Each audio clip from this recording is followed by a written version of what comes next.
It's time for high school football, presented by Sarshone Auto Group on Q92 and the Q92 Sports Network. The best Stark County football is heard right here all season long. Whether you're in a car, at home, or on the go, the action is live on Q92 and streaming on the Q92 Facebook page, X, and our YouTube channel. Now, let's take you live to the stadium and our broadcast team for tonight's kickoff on Q92 and the Q92 Sports Network. Here they go! Touchdown!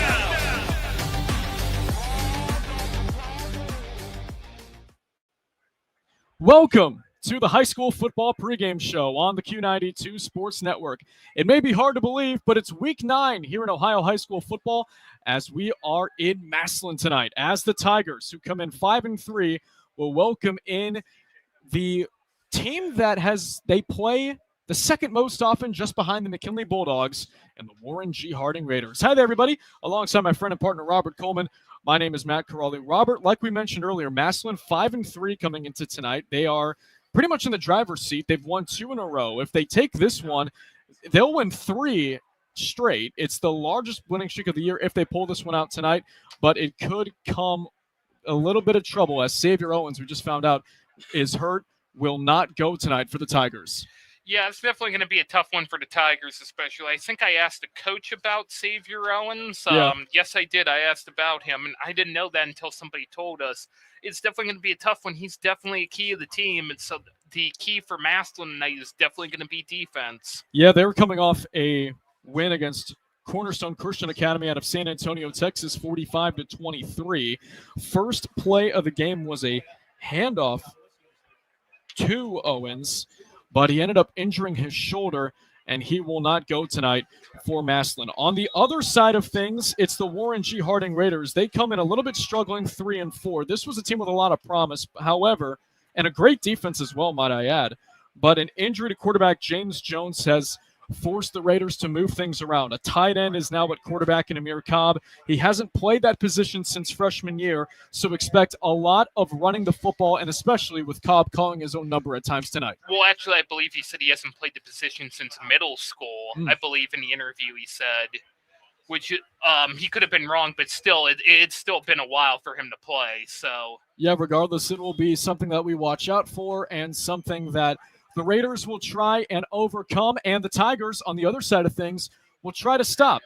When we come back from break, we will have 6 other games that are streaming live right here on the Q92 Sports Network. You're listening to the high school football pregame show, streaming live right here on the Q92 Sports Network. Northeast Ohio knows football, and Sarshone Auto Group knows Northeast Ohio.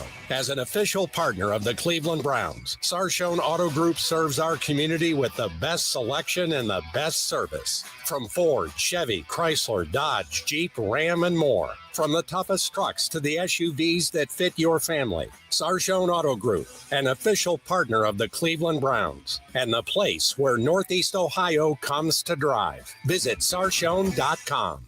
East of Chicago Pizza on Lincoln Way in Massillon at the Mayflower Plaza has a deal for your Friday night football party that will make you the MVP. On Fridays, only after 4 p.m., pickup or delivery, you can get a large 3-topping pizza with an order of garlic cheese bread and a 2-liter Pepsi product for just $24. Customers need to mention the Friday Night Football Special and Q92. Don't miss out on the chance to score a touchdown for your party. Call East of Chicago in Massillon now, 330-837-9944. Looking for your home for local sports? Head over to Q92radiosports.com, the official website of Q92 Sports Network. Catch every live broadcast of high school games and Mount Union sports. Stay up to date with the latest local sports stories. Check scores from around the area and never miss a game with our full broadcast schedule. It's everything sports all in one place. Q92radiosports.com, your local sports connection. Football fans, Mondays just got better. Join Q92 Sports Live every Monday at 11 a.m. for the Pro Football Hall of Fame Luncheon.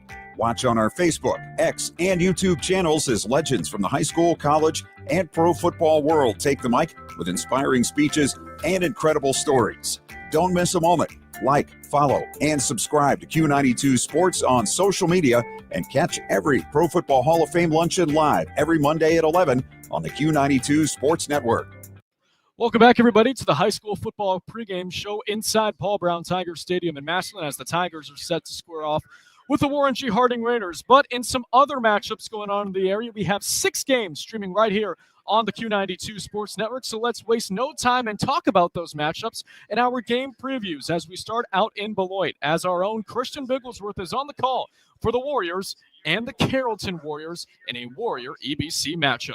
It's a late season EBC battle tonight here in Beloit as the 7-1 West Branch Warriors host the 3-5 Carrollton Warriors here on the Q92 Sports Network. Carrollton comes into tonight's game on a 2-game losing streak in the EBC after consecutive losses to Alliance and Salem. Their lone EBC victory was a win over Marlington. In Division III Region 11, Carrollton is currently sitting at the 14 spot. And of course, with changes in the playoffs this year, they've got to get up to the 12 spot to get in. Carrollton does not control its own destiny. They'll need to win out and get help if they'd like to get into the playoffs. And they'll be leaning heavily on their senior quarterback, the 6'4", 205-pound Hunter Allison, who's been one of the leaders throwing it and running the ball this season.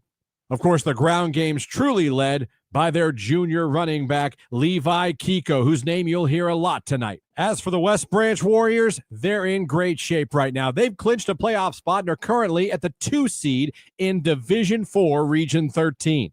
They also haven't lost since Week 1 at Canfield and are undefeated in EBC play, led by senior quarterback Grady Hurst, who's thrown for over 1,900 yards this season, 20 touchdowns to only 2 interceptions. And senior wide receiver J.R. Thomas, who's collected 46 catches for 705 yards this season and 8 touchdowns. And you can hear all the action at 7 right here on the Q92 Sports Network. Carrollton and West Branch. For Q92 Sports, I'm Christian Bigglesworth. All right, thank you, Christian. Now let's send things over to where Robert and I were just 2 weeks ago over in Navarre and the home of the Fairless Falcons as they were getting set for a Pac-7 showdown with the Northwest Indians. With more on that, here's Mike Dixon. It's hard to believe that it's Week 9 already, and we're in for a Pac-7 battle between the visiting 5-2 Indians of Northwest and the 3-5 Falcons of Fairless. I'm Mike Dixon, joined by Ryan Rowland for Q92 Sports Network, presented by Sarshone Auto Group. Northwest comes into tonight's game 4-0 in the Pac-7, sitting 7th in Region 13. The Indians were able to grind out a 13-12 win and a Week 8 win over Tuslaw. The Indians' offense has been led all season long by QB Braden Venables, who has 834 yards passing, 6 touchdowns, but 7 INTs. He also has 285 rushing yards and 2 touchdowns. His number 1 target and playmaker at receiver is Logan Allman with 365 yards receiving and 3 touchdowns. But the guys that get the offense rolling are 4 young men that split time in the backfield. Joey Medor, 108 carries, 607 yards, and 5 touchdowns. Connor Stevenson, 43 carries, 260 yards, and 1 touchdown. Kellen Renford, 24 carries, 138 yards, and 3 touchdowns. And Jacob Garber has 14 carries for 132 yards and 1 touchdown. The Fairless comes into tonight's matchup 0-4 in the Pac-7 and 3-5 on the season, getting wins over Sandy Valley, Waynedale, Tusky Valley. The Falcons are coming off a 31-14 loss in Week 8 against Canton South. Fairless offense has been led by a stout backfield with Trey McVicker with 59 carries, 344 yards, and 1 touchdown. Jack Kirby has 44 carries, 320 yards, and 3 touchdowns. QB Mikey Rittenbeck is also a playmaker with 208 yards rushing and 3 touchdowns, but he can also throw the ball just as much as he does rush. He has 1,633 passing yards and 16 touchdowns, but also has 12 interceptions. Both teams are ready to kick off Week 9 here in this Pac-7 battle between Northwest and Fairless. Kickoff is 7 p.m. For Q92 Sports, I'm Mike Dixon. All right, Mike, thank you very much. When we come back, two more other games to preview that you can hear on the Q92 Sports Network. You're listening to the High School Football Pregame Show, live from Paul Brown Tiger Stadium in Massillon. Looking for top-notch tree and lawn care? Call Ebert & Sons Tree and Lawn Care. Locally and family-owned, we're proud to serve Stark County in all surrounding areas with 5-star service on Google and an A++ rating from the Better Business Bureau. From expert tree removal to full-service lawn care, we're licensed, bonded, and insured, and here for you when you need us with 24/7 emergency service. Support local. Call 330-412-4042 today. That's 412-4042. Ebert & Sons, quality you can trust, people you can count on.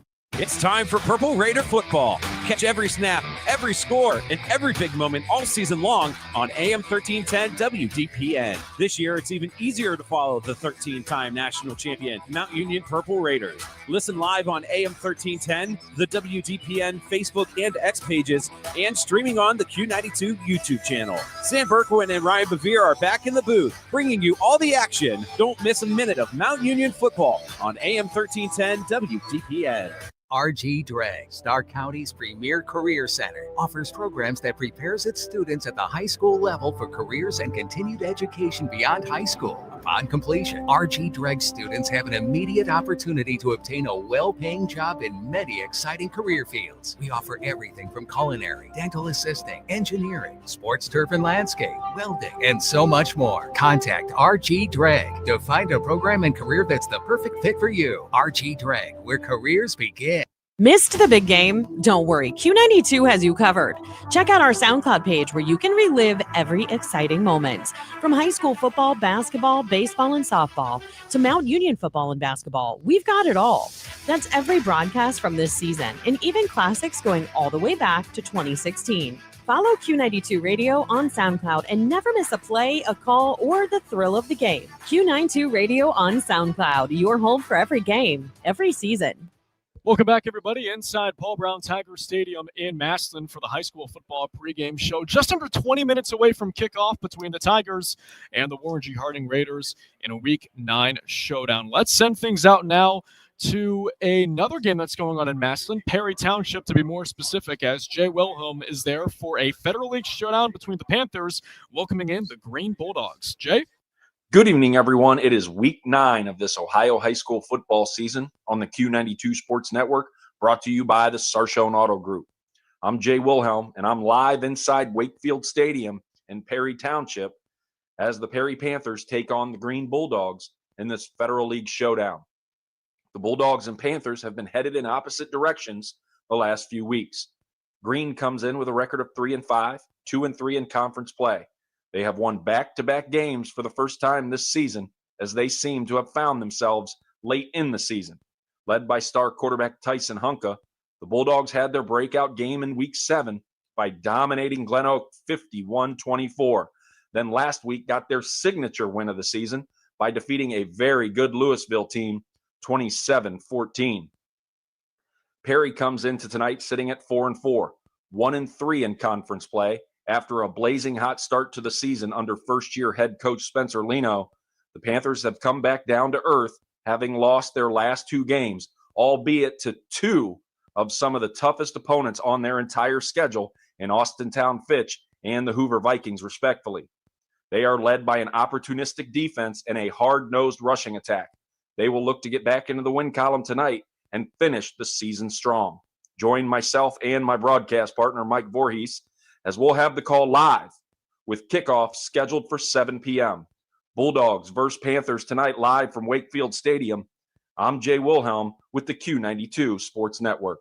All right, Jay, thank you very much. And now let's send things not that far out from Perry Township in Uniontown. It's the home of the Lake Blue Streaks as they're welcoming in the Hoover Vikings for a big-time Federal League showdown that, frankly, we can't wait to follow. With more on the call, it's Ryan Keller. It's the penultimate week, Week 9 of high school football on Q92 Radiosports.com, and we are at Blue Streak Stadium in Uniontown for the Federal League matchup between the 7-1, 3-1 in the Fed North Canton Hoover Vikings and the 6-2, 2-2 in the Fed Lake Blue Streaks. Federal League Championship implications on the line tonight with North Canton Hoover having just that one loss. They need some help from Jackson tonight, who will be the Vikings' opponent next week. And Hoover needs a McKinley loss and to win their last two games to have a share at the Federal League Championship. The Vikings are coming off a 35-21 win last week over Perry and has them in good shape for postseason play, with Hoover currently 6th in Division II, Region 7. The Hoover offense runs through senior receiver Jack Andes. Andes leads Stark County with 16 touchdowns overall. We'll keep an eye on senior quarterback John Collins, who has been suffering an ankle injury through most of the season. He has still been productive, 5 touchdowns in the last 2 weeks and 13 total touchdowns on the season. After starting off the season 6-0, the Lake Blue Streaks have suffered 2 straight losses. Last week, a 21-24 loss to Canton McKinley. Despite those 2 losses, Lake is currently 4th in Division II, Region 5. Lake senior quarterback Alex Quire has thrown 13 TD passes this season. The offense has been helped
And it seems as though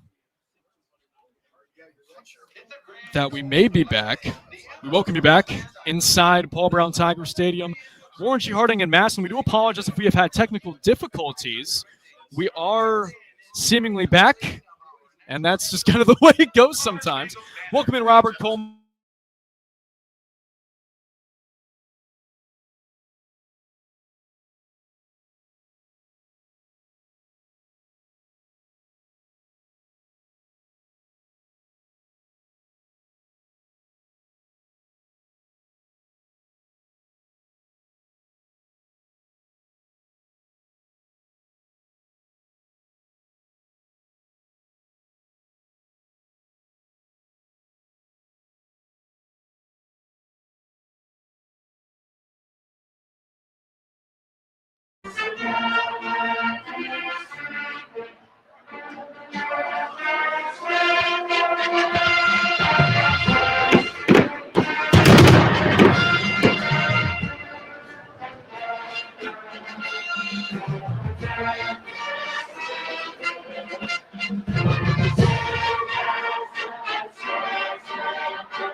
That was the Massillon Tigers Swing Band with tonight's national anthem.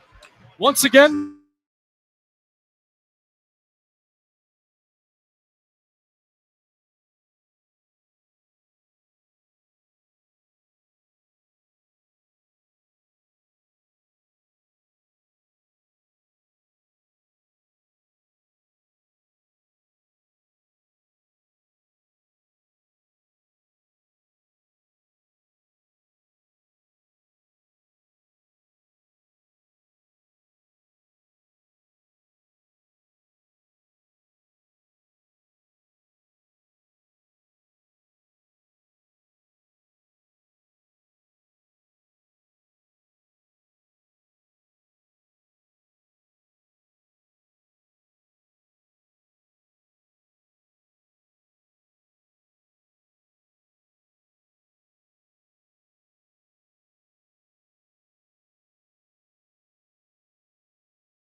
some technical difficulties. Don't you love it when the internet works? it's just the best. Welcome in, everybody. Paul Brown Tiger Stadium, Week 9, just before kickoff. Matt Crawley, Robert Coleman with you. Hopefully, we should be good for the rest of the game because you definitely don't want to miss the action between the Raiders and Tigers. What Robert. did you call Week 9 again? Trap week. Yeah, it's definitely been a trap week. I don't know about you. Right off the jump with Wi-Fi issues and everything. Oh, my goodness. Well, you never know what can happen. I hate, as I was trying to say about Gilderoy Lockhart from Harry Potter, can you all see me? Can you all hear me? I was going to say, I think it's more, can you all hear me? Yeah. Massillon won the toss. They have deferred. They're breaking out their all orange uniforms, orange jersey, orange pants, white lettering, and the white retro tiger on each side. Warren Harding wearing their typical road uniforms. Approaching the football for Massillon is Mateo Herrera, and it's time for football in Massillon, Ohio. As being returned towards the 10, 15, 20, 25. That looks to be Johnny Williamson on the return, and it'll be taken out at the 26-yard line, and that's where the Raiders will set up 1st and 10. We mentioned it in our pregame show. We know we've had a couple of technical difficulties so far at the start of this evening, but for the Raiders, they are coming into tonight's game with quarterback issues. They had an injury to their regular starter, James Jones, now forcing a tight end and Amir Cobb in the starting quarterback position, one in which he hasn't played since his 8th grade year. So expect a lot of running the football, even on 3rd and longs. I mean, it's crazy. I haven't been to this stadium since high school, honestly, so it's always a second time for everything. Second time for everything? Is that what you said? Yeah. I love it. So Cobb is in the shotgun, quarterback keeper right off the jump, breaking a tackle 35. He slips at around the 38. A great start for the Raiders. That looks to be a gain of 12, or 11, I should say. Down, or that's going to give him 12. 39-yard line of Warren G. Harding. It's a first down for the Raiders. The Raiders come out in their typical road uniforms. It's an all-white look tonight with gold lettering and a black helmet with a gold spear on each side and a gold stripe down the middle of the helmet, kind of like Florida State's helmet, but in black and gold. Yeah, their mouthpieces, too, are gold. 1st and 10 on the 38. Twins left and right. Cobb takes the shotgun snap, takes it up the middle, but this time he'll be denied. On the stop for the Tigers, Logan Allman, and they're going to give him a yard on the gain. It's 2nd down and 9. Yeah, their Warren Hart mouthpieces have like a gold chrome finish to them. It's kind of cool. Moments ago, the opening kickoff ensued. 11-10 and counting left to go in quarter number 1. That opening kickoff was brought to you by your regional EMS. 2nd and 9, ball on the 39-yard line of the Raiders. As Warren G. Harding claps out of their huddle. One receiver, now 2, line up wide to the, now just make it 1 as they motion near the line. We have another motion, we have a whistle, and it looks as though that we will have a. So a timeout is called by Harding. It's their first, as there seemed to be a miscommunication on that one. That timeout is brought to you by Friends and Family Credit Union. It's time to bring a friend into the family. We'll step aside. You're listening to high school football on the Q92 Sports Network, powered by the Sarshon Auto Group. Northeast Ohio knows football, and Sarshon Auto Group knows Northeast Ohio. As an official partner of the Cleveland Browns, Sarshon Auto Group serves our community with the best selection and the best service. From Ford, Chevy, Chrysler, Dodge, Jeep, Ram, and more. From the toughest trucks to the SUVs that fit your family. Sarshon Auto Group, an official partner of the Cleveland Browns, and the place where Northeast Ohio comes to drive. Visit sarshon.com. You're listening to High School Football presented by Sarshon Auto Group on the Q92 Sports Network. 10:47 left to go in the first quarter. It's the Tigers and Raiders scoreless. Opening drive for Warren G. Harding. Just getting underway here at Paul Brown Tiger Stadium. Here's a run on 2nd and 9, but the Tigers sniff it out. Coming around the other end of the line. The ball comes out. The Raiders say they have it at around the line of scrimmage. That could have been disaster for Harding. Waiting for a number on who that could have been on the handoff. That looked to be Johnny Williamson, I believe. Or no, that looks to be actually Matt Richardson. It'll be a loss of 1 and a 3rd down as the Tiger defense swarm to the line there. I mean, with it being early and it being 3rd down, Warren Harding could just go for it to see what could happen. 3rd and 10. In the shotgun, Cobb rolling left, throw. Oh, he lost it. It's free, and it's picked up by the Tigers. It's Jaden Williams for a touchdown.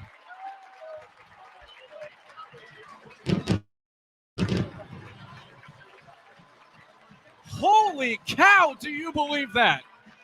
I do not, honestly. I believe I saw the intended receiver for Warren. Massillon got in the way of it. It fell on the ground, and he just picked it up and went for it. And Amir Cobb did such a good job rolling away from the pocket, making sure that he had his man, but the only problem was when he went back to throw with his right hand, in the motion of pulling it back to his right ear, the ball slipped out, and that's how the Tigers jump out in front first 6-0. Yeah, definitely, too, and with the Tigers' defense in the way there, too. Herrera's extra point on the way. It is good, and it's a 7-0 Massillon lead. We'll step aside. 9:59 left to go in the first. Massillon 7, Warren G. Harding nothing.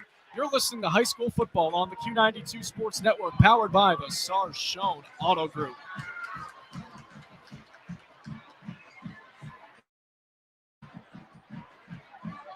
East of Chicago Pizza on Lincoln Way in Massillon at the Mayflower Plaza has a deal for your Friday night football party that will make you the MVP.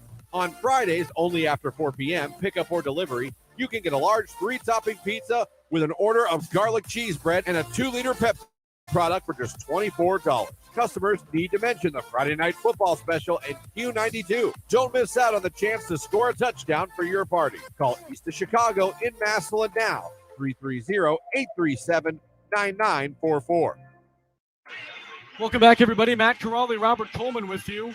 9:59 left to go in the first. The Tigers have a scoop and score to begin tonight's ball game. It's 7-0 Massillon, Robert.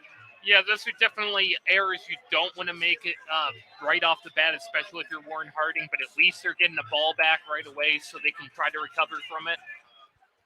For Amir Cobb, it looks like Jameis Winston back in the Rose Bowl at 2015 when he just went back to throw and the ball just slipped out of his hands.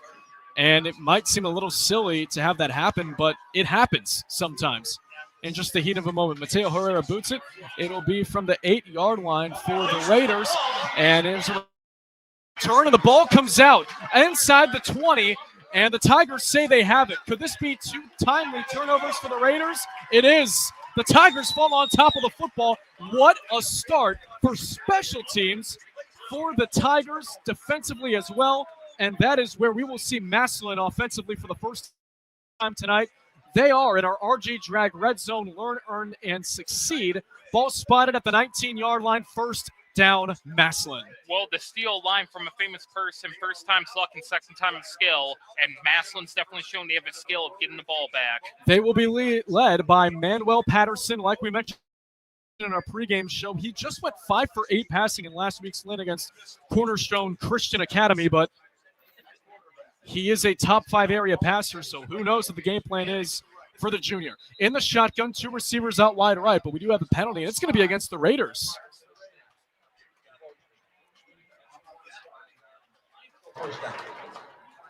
It's going to be offsides call against the Raiders, said our referee tonight, Mike Hayes. So that'll get the ball now to the 14 on the 5-yard penalty. It'll be a 1st and 5. Patterson shotgun. Running back looks to be Anthony McMullen Jr., the senior. 2 receivers out wide right. Here's the gift to McMullen. Straight up the gut. His first carry will be going for naught. Great pursuit made there by the Raiders. That was the inside linebacker, Tyler Smith, on the stop for no gain. It'll be a 2nd down and 5. So maybe there's a little something positive there for Warren G. Harding. A horrible start. Honestly, that's kind of a nightmare, but that kind of gets you going a little bit here with defensive momentum. 2nd and 5. This is Patterson, the shotgun, rolling right, looking, end zone, he goes back, corner! It's caught! Touchdown, Massillon, Giorgio Jackson Jr.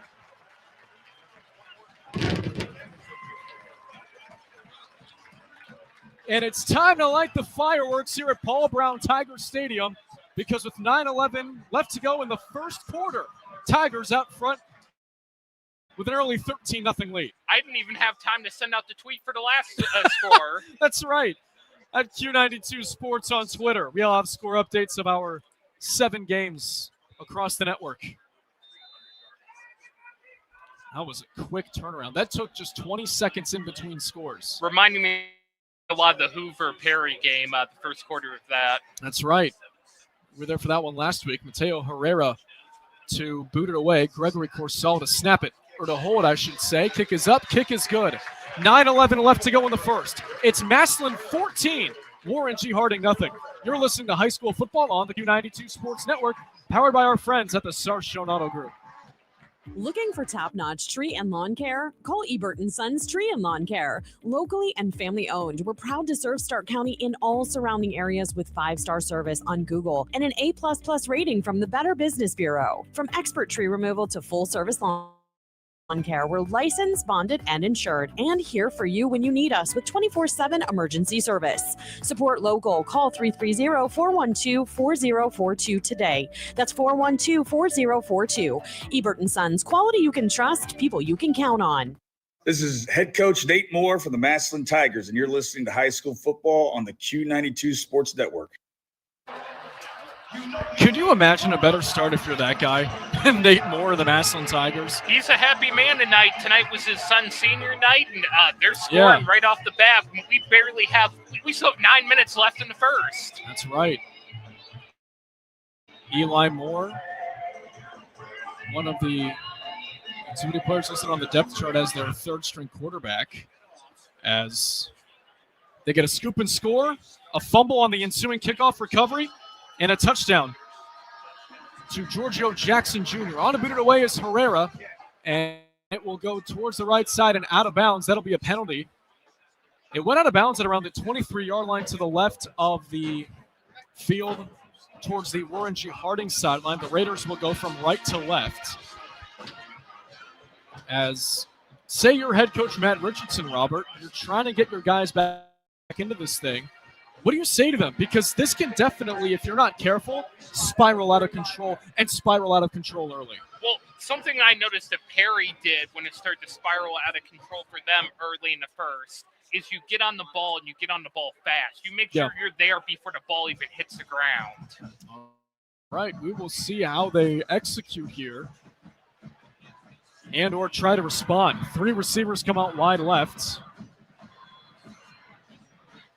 As for the Raiders, it'll be Amir Cobb in the shotgun, and we have a flag. Came in from the secondary in the back, judge from Ed Pyrie.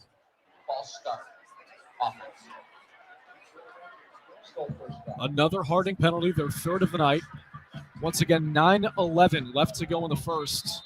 Tigers out to a quick, and might I add, comfortable 14-0 lead. Imposing their will here early on these visiting Raiders. Trips left. Cobb in the shotgun. Massillon stacks the box with 7. Read option. Cobb will take it. Tries to bounce it to the outside. He can't.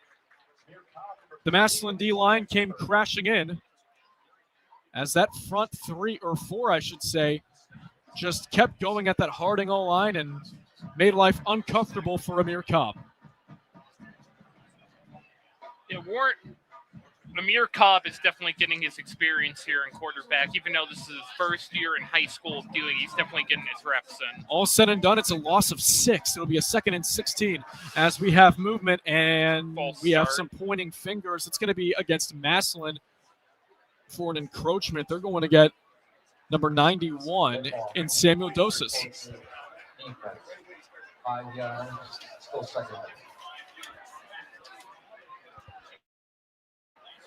I beg your pardon, that's actually Samuel Dosu, as they will move the ball up 5 yards so they can breathe a little bit, them being the Raiders. 2nd and 11. Trips left, Cobb in the shotgun.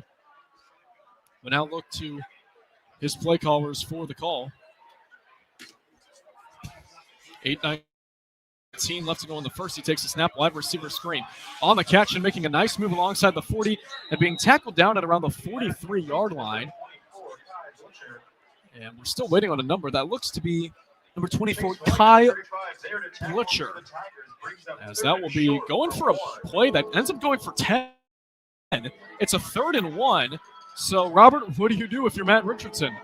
Well, you definitely only have a little bit of yardage to gain, so you really could try to just run the ball. You only need just a little bit amount just to gain to get it back to first down. They have passed it a good amount of times so far in this one, but especially for them being a backup quarterback that was a tight end to start the year. But running the ball has been their bread and butter. We'll see if they go with it here. Cobb for the first time tonight, going under center. 2 receivers out wide right. There is a back in the backfield. They give it to him. Right side, it is snuffed out. Oh, what a pursuit by number 0. On the Tigers, it's Lennox Lemon coming in there like a wrecking ball and getting home. Wow. Makai Brogdon getting the handoff. It'll be a loss of a yard. It'll bring up 4th and 2 and the punting unit for the Raiders. Like I said, my keys to victory for Massillon, good defense. Harding on to boot it away. End over end kick towards the middle. Fair catch called for at the 29-yard line by number 6 in Deontay Malone. Malone, one of the receivers that are a threat in this Tiger offense. There's a trio of them that, frankly, Manuel Patterson has the opportunity to really connect with.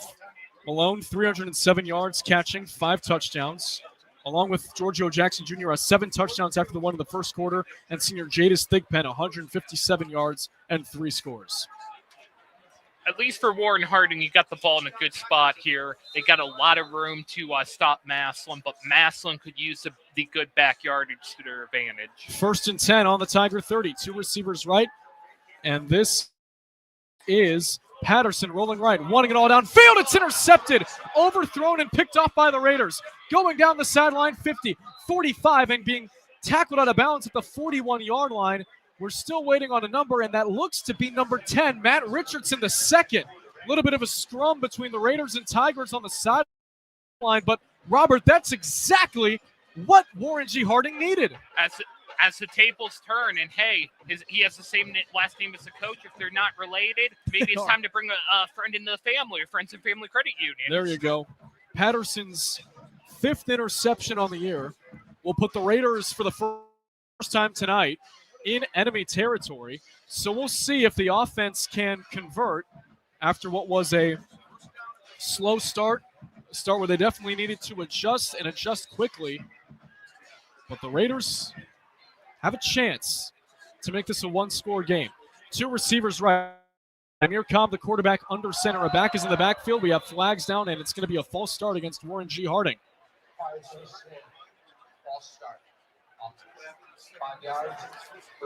Someone on the line moved, and that'll back the ball up 5 yards. 7:20 left to go in the opening quarter. Matt Corrali and Robert Coleman with you as the Tigers are on top, 14-0. This has definitely been an interesting game, and that interception by Warren Harding, it was a textbook throw by Massillon just to the wrong player. Yeah, and it was just overthrown. He had a guy along the right sideline, but for Manuel Patterson, he just put a little too much pepper on it, and that was the result. Matt Richardson, the second, just waiting there along the sideline to pick it off. 1st and 15, ball spotted on the Harding 45. We have whistles. And Warren G. Harding in the first quarter will have to burn 2 timeouts. So we'll step aside as that timeout is brought to you by Friends and Family Credit Union.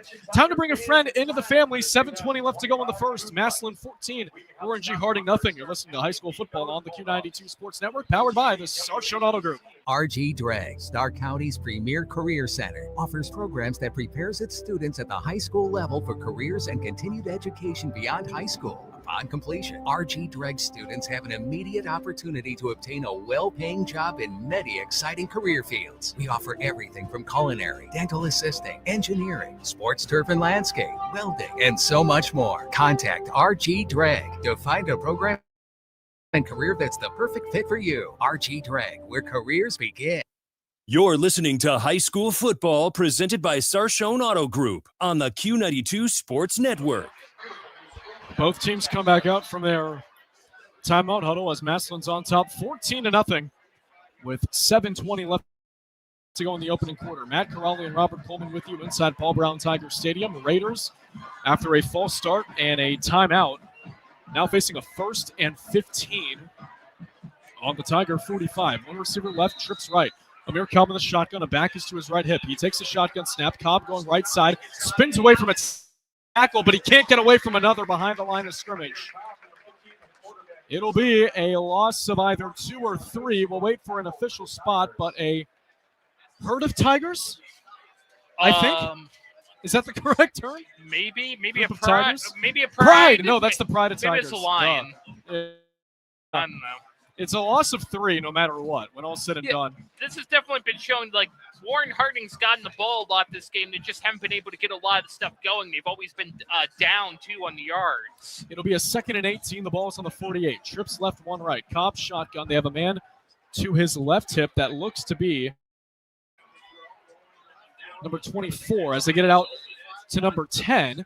As that looks to be Matt Richardson the second. That was 11, actually. All right, I beg your pardon. Thank you, Robert, as that was Austin Blackwell, the junior, as he steps out of bounds at the Massillon 35. A great game there in terms of the situation. It'll go as a gain of 13. He's out of bounds at the Massillon 35, and it's a 3rd and 5 here for the Raiders. Yeah, at least they're getting in here now where they're in yards where it's only a small amount they need. 1 receiver left. The lone man looks to be Blackwell. Trips right. Cobb in the shotgun, takes the snap, immediately rolls right. Quick throw along the sideline, caught. 30, 25, first down pass to the 23-yard line. On the catch there for the Raiders. That looked to be Julius Farrell for his first catch of the night.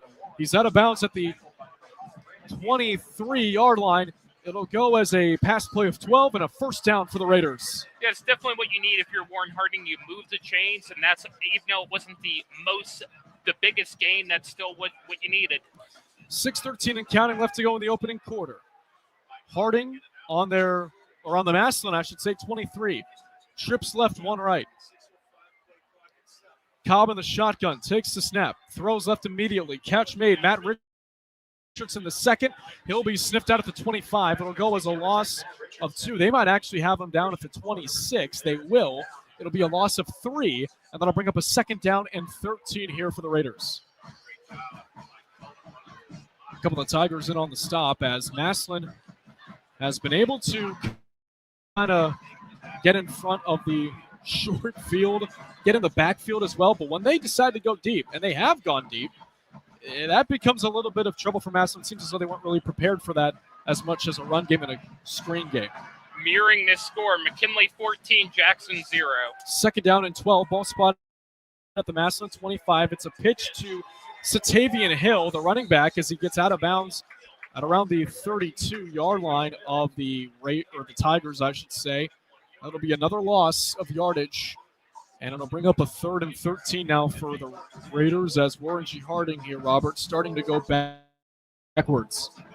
Yeah, you definitely got to watch out for this. You definitely got to make this is something that Warren Harding's been doing a lot this game, and that's bad because that's going to stop you from getting stuff going, especially when you're in need of points like they are. Trips left, 1 right. Cobb in the shotgun. Running back looks to be number 17, and it is in the form of Hill as he is sacked. Cobb rolled out to his left. He couldn't get away, as that was number 9 in Jaden Williams for the Tigers. There's also a flag, I believe. There is a flag. It's going to be holding on Warren G. Harding.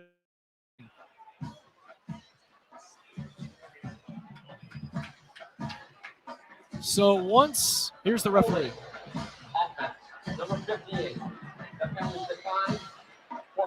Our referee tonight, Mike Hayes, as he makes the call that we'll have a 4th down here for Warren G. Harding on a drive that started in plus territory, but now they'll have to boot it away for the 2nd time tonight. Oh, we have a what? We have screams of wait from referee Mike Hayes. No, wait, just one more thing. 2 officials are talking near the ball, and did you see who knows what could have been said there? I don't know if it's something with the chain gang because the down and distance guy is backing up. I believe it. Yeah, down of distance guy. All right. Deontay Malone back deep to return for Massillon as the punt is away. Short kick in between the hashes. It takes a bounce past the 20 towards the 15, and it's going to roll to the 10, 9, 8, and will be picked up there. So the Tigers having a little bit of a mountain to climb. They'll take over at the 8, 4:50 left to go in the first. Massillon 14. Warren G. Harding nothing. Tigers get the ball when we come back on high school football, presented by the Sarshone Auto Group. Looking for quality glass and mirror work you can trust? At Cardinal Glass and Mirror in Canton, we handle it all, residential, commercial, and industrial. From window replacements to custom glass and custom mirrors, we've got you covered. We're a small, locally owned business, and we live by one promise. If we won't put it in our home, we won't put it in yours. Call today, 330-478-0075. Visit us online at cardinalglassmirror.com or stop by at 1857 Whipple Avenue Northwest in Canton. First and 10 for the Tigers. Ball spotted on the 8. One receiver left and right for Massillon and quarterback Manuel Patterson as they'll give it on a run straight up the middle. That is Anthony McMullen Jr. Nice run there in between the hashes to the 16-yard line. It's a gain of 8, and it'll bring up a 2nd and 2. One receiver left. Lone man is Jackson. One receiver right as well. Patterson shotgun. McMullen to his right hip. Here's the snap. The give to McMullen with a hole left side. Nice stutter move now as he cuts inside. Down at the 19-yard line. But the good news is on 2nd and 2, he gets 3, and it's a first down for the Tigers. Yeah, this is definitely something you've got to watch out for Warren Harding. They didn't get anything going on the last play, so they're definitely going to have to try to stop Massillon on this one. 4:05 and counting left to go in quarter number 1. Massillon with a new set of downs. Ball spotted at the 19-yard line of the Tigers. 2 receivers left, 1 right. Patterson shotgun. McMullen to his right hip. Here's the snap and a give to McMullen, but this time the Raiders send the blitz, and they sniff it out pretty good. Back behind the 20, they're going to give him either a loss of 1 or no gain on the play. They're going to give him no gain, so no harm, no foul for McMullen. But nice job there by the Raiders defense. Robert swarming in, making sure he doesn't get anything past the line of scrimmage. Yeah, definitely, too, especially using the blitz as a play that I would use myself. 2nd and 10, ball spotted at the 19. Twins left, 1 right. Patterson play fake, gets it out. This is Giorgio Jackson Jr. cutting upfield. In between the hashes to the 34-yard line of the Tigers. It's a first down on a play that goes for 15 yards. New set of downs for Massillon. The Tigers in their final regular season home game of the year, where they've played all 9 home games so far inside Paul Brown Tiger Stadium, as they will head to Canton next Saturday to take on McKinley. Trips right. Patterson in the shotgun will now look to his play callers on the Tigers sideline. Play clock down to 10, game clock at 2:47 and counting. Patterson takes a snap, the give to McMullen up the middle of the field, and McMullen will only get a couple on this one. It'll be a gain of 4. Ball is going to be spotted at the 38-yard line. Gain of 4, like I mentioned earlier, 2nd down and 6 upcoming here for Massillon. You're definitely going to have to stop Massillon on this one. You're definitely going to probably going to have to pull out the blitz again because that was working in the last drive. Jackson's out wide left. Jadis Thigpen out wide right, along with another receiver. Patterson in the shotgun takes the snap. They'll screen it for Jackson, who makes a nice catch, but he'll be tackled down for just a gain of a yard. But it was a miracle that he ended up hauling that in, because he had a defender streaking right at him, but he angled his body to the left and his hands as well to make the grab and get that positive yardage. So now it'll be a 3rd and 5. Ball spotted on the 39. They need the 44-yard line of the Tigers in order to keep the drive alive. And what do you do if you're the defense here, Robert, for Warren G. Harding? Because a stop here could be huge. As I said, you could go for the blitz. That's something I would do if I was the coach. But Massillon probably is going to go for the for a throw on this one. 1 left, 2 right of the receivers. Patterson in the shotgun takes a snap. 4-man rush. Throwing left, it's caught. But Jackson, no, it's incomplete. At the final moment, Giorgio Jackson had it come out of his hands. For the Raiders, over on the quarterback spot, it was Kai Butcher as he was in there to break it up, and it's a 4th down. That's exactly what the doctor ordered if you're the Raiders there, Robert. Yeah, definitely, too, and it's not like they're going to try to go for an extra point here for if you're Massillon. Back deep for the Raiders is Matt Richardson. On the punt and away, Rasmus Haynes, the sophomore for the Tigers. He catches it at his own 25, boots it away with his right foot. End over end kick. It'll be taken in by Richardson at the 25. He has to backtrack a little bit, and he'll be tackled down at the 23. A couple flags are down as we have a little bit of scrummage, but it seems to be fine now. That was Deontay Malone and what looked to be Noah Jenkins, number 16, on the stop. But we do have a flag down. This could be some unnecessary roughness, a personal foul. We'll find out thanks to Mike Hayes right now.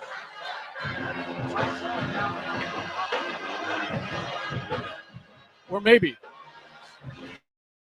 They're just going to... Oh, someone had their mic on. He's yelling, that's a warning. They're talking to... Used to be Joe Carter. Did you see the UNLV? Here we go. Sideline warning. Huh. Well, something that must have been said on the Massillon sideline that Mike Hayes might not have appreciated. Did you see the UNLV game where the ref went into the stands and told the band to stop playing? He went into the stands? Yeah, and told him to stop playing. Oh, my gosh. At certain points. 1:18 left to go in the first. Massillon on top, 2 scores. Raiders with the ball on the 23. Here's the quarterback handing it off to Richardson on a delay. It'll be stopped for what looks to be lost one. Makai Brogdon was on the carry. And they're going to give him no gain on that one, actually. And it'll be a 2nd down and 10.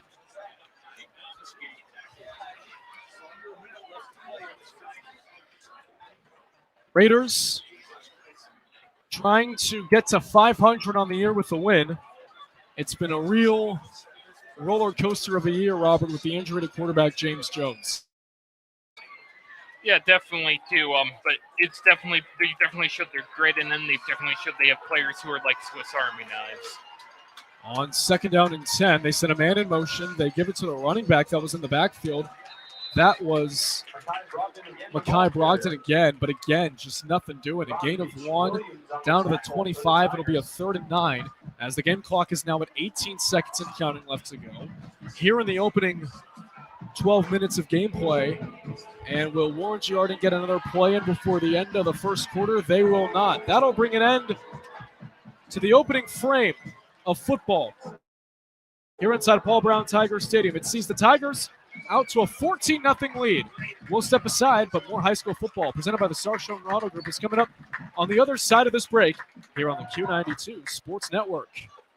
Northeast Ohio knows football, and Sarshone Auto Group knows Northeast Ohio.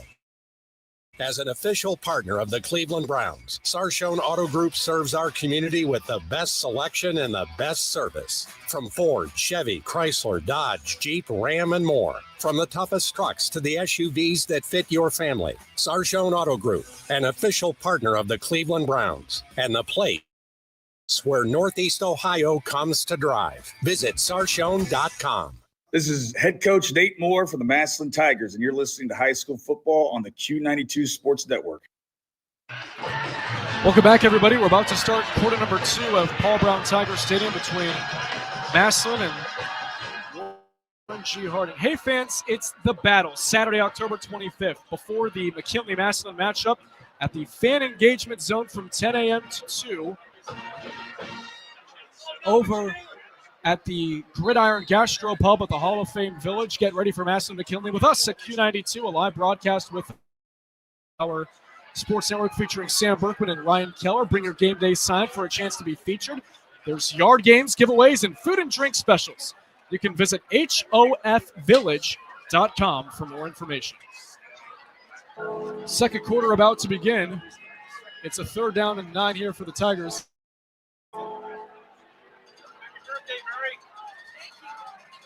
As the Raiders looking to get something going here and move the chains. Cobb takes the snap. There's a slant over the middle. It's caught. 1st down and more at the 45, now at the 50, and being tackled down there at midfield. It was Kai Butcher, the second.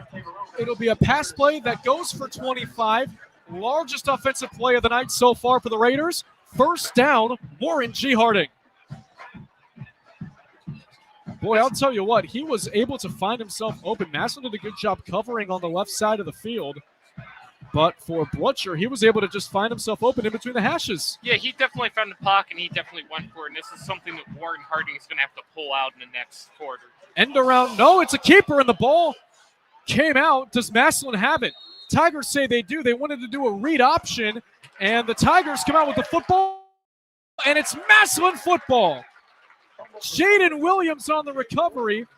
Amir Cobb couldn't complete the exchange with Matt Richardson. That was going to be on an end-around read option, or should I say just a regular read option. The ball trickled forward a few yards, and the Tigers were right there to pounce on it.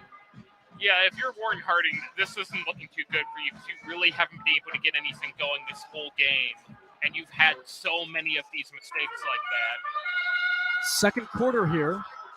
That sees the Tigers on top 14-0. Over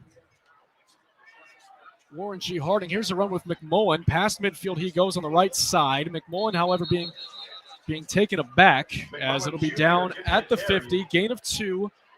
And it'll be a 2nd down and 8 here upcoming for the Tigers.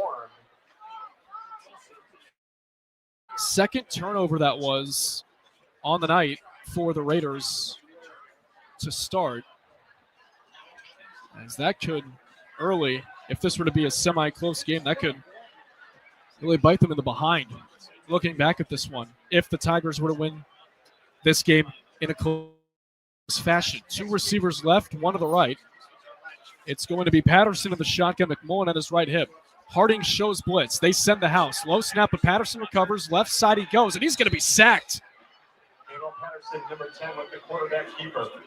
Loss of 1 for Harding. It was Asa Birch there to bring him down. And now things get a little more interesting. It's a 3rd and 11 here. We know Massillon can throw the football, so we'll see on a 3rd and long if they decide to let it fly. Ball spotted on the 47. 3rd down and 10. Twins left and right. Patterson shotgun. McMullen at his right hip. Now McMullen transfers over to his left.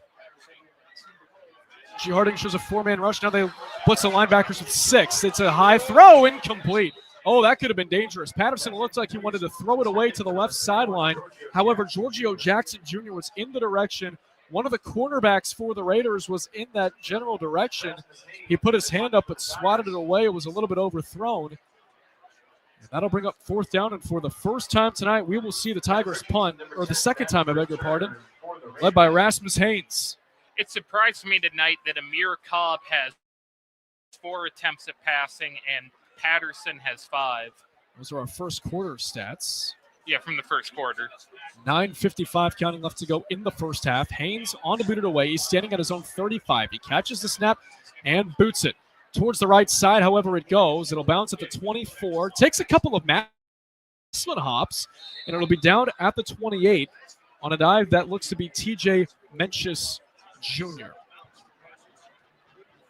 We'll take a quick break. 14-0 Tigers, 9:47 left to go in the half. You're listening to High School Football on the Q92 Sports Network, presented by Massillon Auto Group. East of Chicago Pizza on Lincoln Way in Massillon at the Mayflower Plaza has a deal for your Friday night football party that will make you the MVP. On Fridays, only after 4 p.m., pickup or delivery, you can get a large 3-topping pizza with an order of garlic cheese bread and a 2-liter Pepsi product for just $24. Customers need to mention the Friday night football special at Q92. Don't miss out on the chance to score a touchdown for your party. Call East of Chicago in Massillon now, 330-837-9944. On 1st and 10 from the 29, it's Cobb on a read option going right up the middle, and it'll be a gain of 2. To the 31-yard line he goes. It'll be a 2nd down and 8. Matt Corrali and Robert Coleman with you. Week 9 in high school football. It's hard to believe, isn't it, Robert? I know. It's hard to believe. This year's just really flown by. It really has. Welcome you into Paul Brown Tiger Stadium. Massillon, Warren G. Harding. My first year doing high school football when I was in the marching band, the year just went by so slow. Yeah, that's kind of what they say, right? As time goes on, faster time goes. Yeah. One receiver out wide right for the Raiders. They're in the pistol, are Warren G. Harding, and they'll give it. No, it's a play fake. As Cobb will let it go over the middle. Oh, what a catch! 40, 45, 50. Going down the right sideline, 40. This is Matt Richardson, the second, as he's out of bounds at the 30. He looks to be pushed out by Deontay Malone. A big play there for the Raiders. Oh, my goodness. That play goes for 39 and a new set of downs for Warren G. Harding as they flip the field and are on the Massillon 30. Woo. Great job made by Matt Richardson as he kind of moved his legs while midair to try and get it to the football, and he makes the catch and turns it upfield. Trips left, one receiver to the right. Cobb shotgun. It's a keeper with Cobb straight up the gut in between the hashes, but past the 30 he goes, and that'll essentially be it. Cobb wants to be more of an athletic quarterback, but I don't know if that's the best move for him. He definitely has that ability to. He's more of like a trip fake kind of quarterback. Like that's really what his specialty seems to be. But I think the problem for him, at least to still start running the football himself, is that this Massillon front has really closed in. So it's just going to be a matter of trying to figure that out as the night goes along, because it's still in reach. 14-0 our score. Raiders are in Tigers territory. Ball spotted at the 28. Trips left, one right. Cobb takes a shotgun, runs left, follows his blockers, 25-20. Cobb takes it to the outside, 15. Amir Cobb out of bounds at the 12. Pushed out of bounds by Braylon Gamble and Noah Jenkins. It's a run that looks to be goes for, let's call it 13 yards and a first down for Warren G. Harding. About the 14th. They're going to actually mark it at the 13 here. They're going to give him another yard on that one. Okay. Two receivers right. Cobb in this under center. Two backs are in the backfield as they'll give it to their running back, but he gets tripped up back at the 16-yard line. That was Satavian Hill on the handoff. He was taken down by Jaden Williams, one of the defensive captains on this team. And it looks as though that Hill will have a loss of 3, so the ball will be at the 17-yard line. But Harding still doing work inside the RG Dragon red zone. Learn, earn, and succeed. Trips left, one right are the receivers. Cobb, his lineman, and the running back, Satavian Hill, clap out of the huddle. Here's the snap. Cobb takes the snap, rolls left. Cobb surveys, fires, end zone too high. On the coverage was Giorgio Jackson Jr. Don't quite know who the intended receiver for Harding was yet. That looks to be Matt Richardson, the second. That was in the back of the left side of the end zone, but now it'll be a 3rd and 12. Ball spotted at the 17. Two receivers left, one right. Now make it twins left and right. Cobb in the shotgun. He has a running back to his right hip in the form of Hill. He takes a snap. Cobb looking back to pass. Throws. Ball is tipped to the line and incomplete. So that'll bring up 4th down. Travis Shaw, Davion Floyd were right there to get their hands up, and one of those guys got it. As with 7:10 left to go in the first half, the Raiders are going to try what looks to be a field goal. I think this would be about the best option if you're Warren Harding, especially to at least get on the board before the half. This will be a 34-yard try right in between the middle. Snap good, but high. Hold down, kick on the way. It is good. And with 7:07 left to go in the half, it's the Raiders on the board. Massillon 14, Warren G. Harding 3. We'll take a break. On the other side, it's more high school football presented by the Massillon Auto Group on the Q92 Sports Network. Peace of mind. It's one of the most important benefits that we can offer at Friends and Family Credit Union. Welcome to Family Secure Checking. It offers unrivaled security to protect your everyday finances and purchases, as well as comprehensive identity theft protection and reimbursement coverage, credit file monitoring, benefits for travel, shopping rewards, and a cell phone protection that includes repair or replacement for up to 4 phones on your cell phone plan. It's time to bring a friend into the family. 7:07 left to go in the first half. Massillon 14, Warren G. Harding 3. Matt Corrali, Robert Colvin with you. For the Raiders, that looked to be on the field goal. We do apologize. The numbers are a little tough to read up here for the Raiders, but that was Jerron Edmonds who split the uprights from 34 yards out, and the Raiders are on the board, have some good momentum going their side now. Yeah, if you're Warren Harding, that was the best move you could have done to get on the board before the half. Oh, absolutely. We're in the second quarter here inside Paul Brown Tiger Stadium. Aron's kick will go into the end zone for a touchback. As Massillon will come back out with their advantage now being 11. We got a score update. Halftime, Northwest 0, Fairless 7. All right, good Pac-7 matchup. Mike Dixon. That game's going quick. Leading the coverage there on the Q92 Sports Network. The game is going quick. They're at half. Yeah. Oh, my goodness. Heck, they'll be home before primetime TV's over. That was a good one. One receiver left and right. Here's Patterson handing it off to McMullen. Breaking free. 25-30. He's brought down at the 33-yard line. It's a run of 13 for Anthony McMullen Jr. And it's a first down. They're going to give him the 34, gain of 14 on the first play of Massillon's fourth offensive drive. They go no huddle. One receiver left and right. Patterson shotgun. McMullen on his right hip. Warren G. Harding showing a blitz off the left side of the line. Two linebackers are in the box. Looking like a man coverage here. They give it to McMullen up the middle of the field, but this time the Raiders get to him for just a gain of a couple. They're going to have him down at the 40-yard line. It'll be a gain of 6.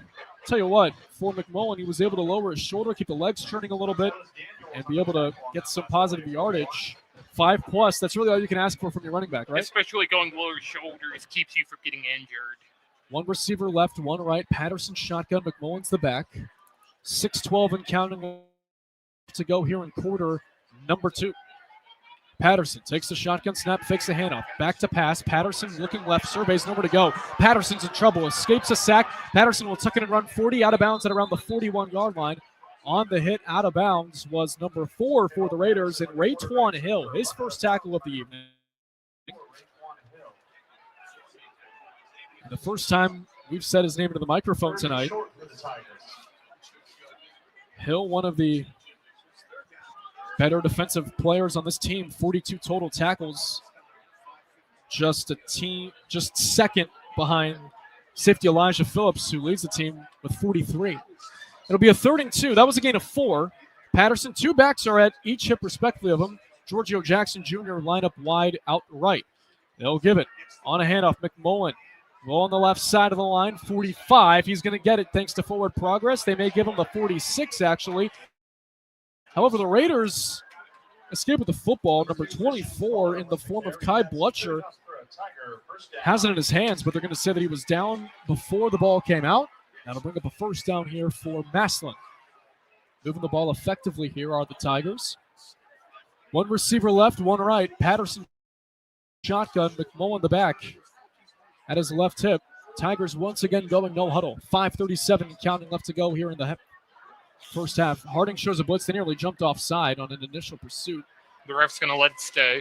Yep, he was good. Mandis Proven, number 5. And here comes the blitz. They give it to McMullen as he goes up middle, and there he goes, 40. 35-30, left side 20. Anthony McMullen Jr. 5. Pushed out of bounds near the pylon. What's the signal? As he is going to be out of bounds at the 3. It's a run of 40, or should I say 50 yards. And it's a first down for the Tigers. What a run. Even with the blitz, knowing that it's going to come from McMullen. That Tiger O-line did a great job creating a hole on the left side, and McMullen took it from there. Yeah, definitely, too. And Warren G. Harding's defense was not there to stop him. Here's a handoff up the middle, and that's Christian Kohler for the Tiger touchdown.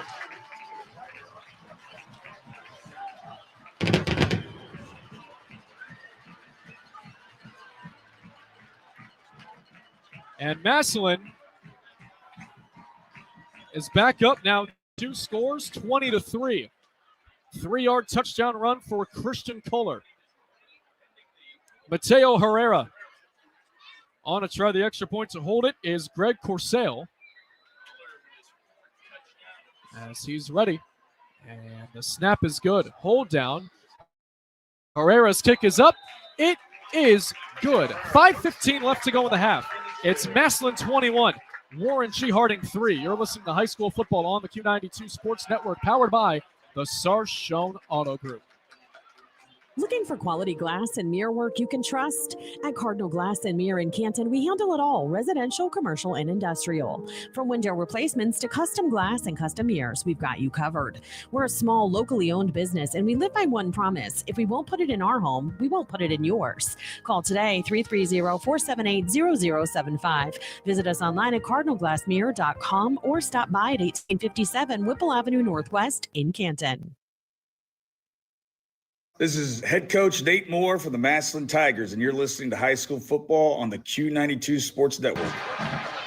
21-3, Massillon in front of Harding.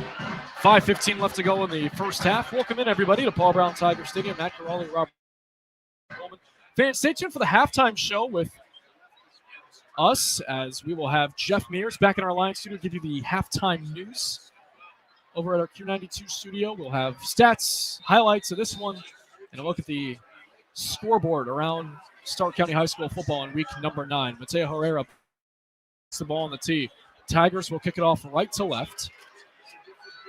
2 return men back deep for the Raiders. Herrera approaches the football. Right toe meets leather, and it's a kick that'll go towards the left. Returned at the 8-yard line. Now going towards the 20. 25 down at the 26-yard line on the return. That was Matt Richardson, the second, the return man.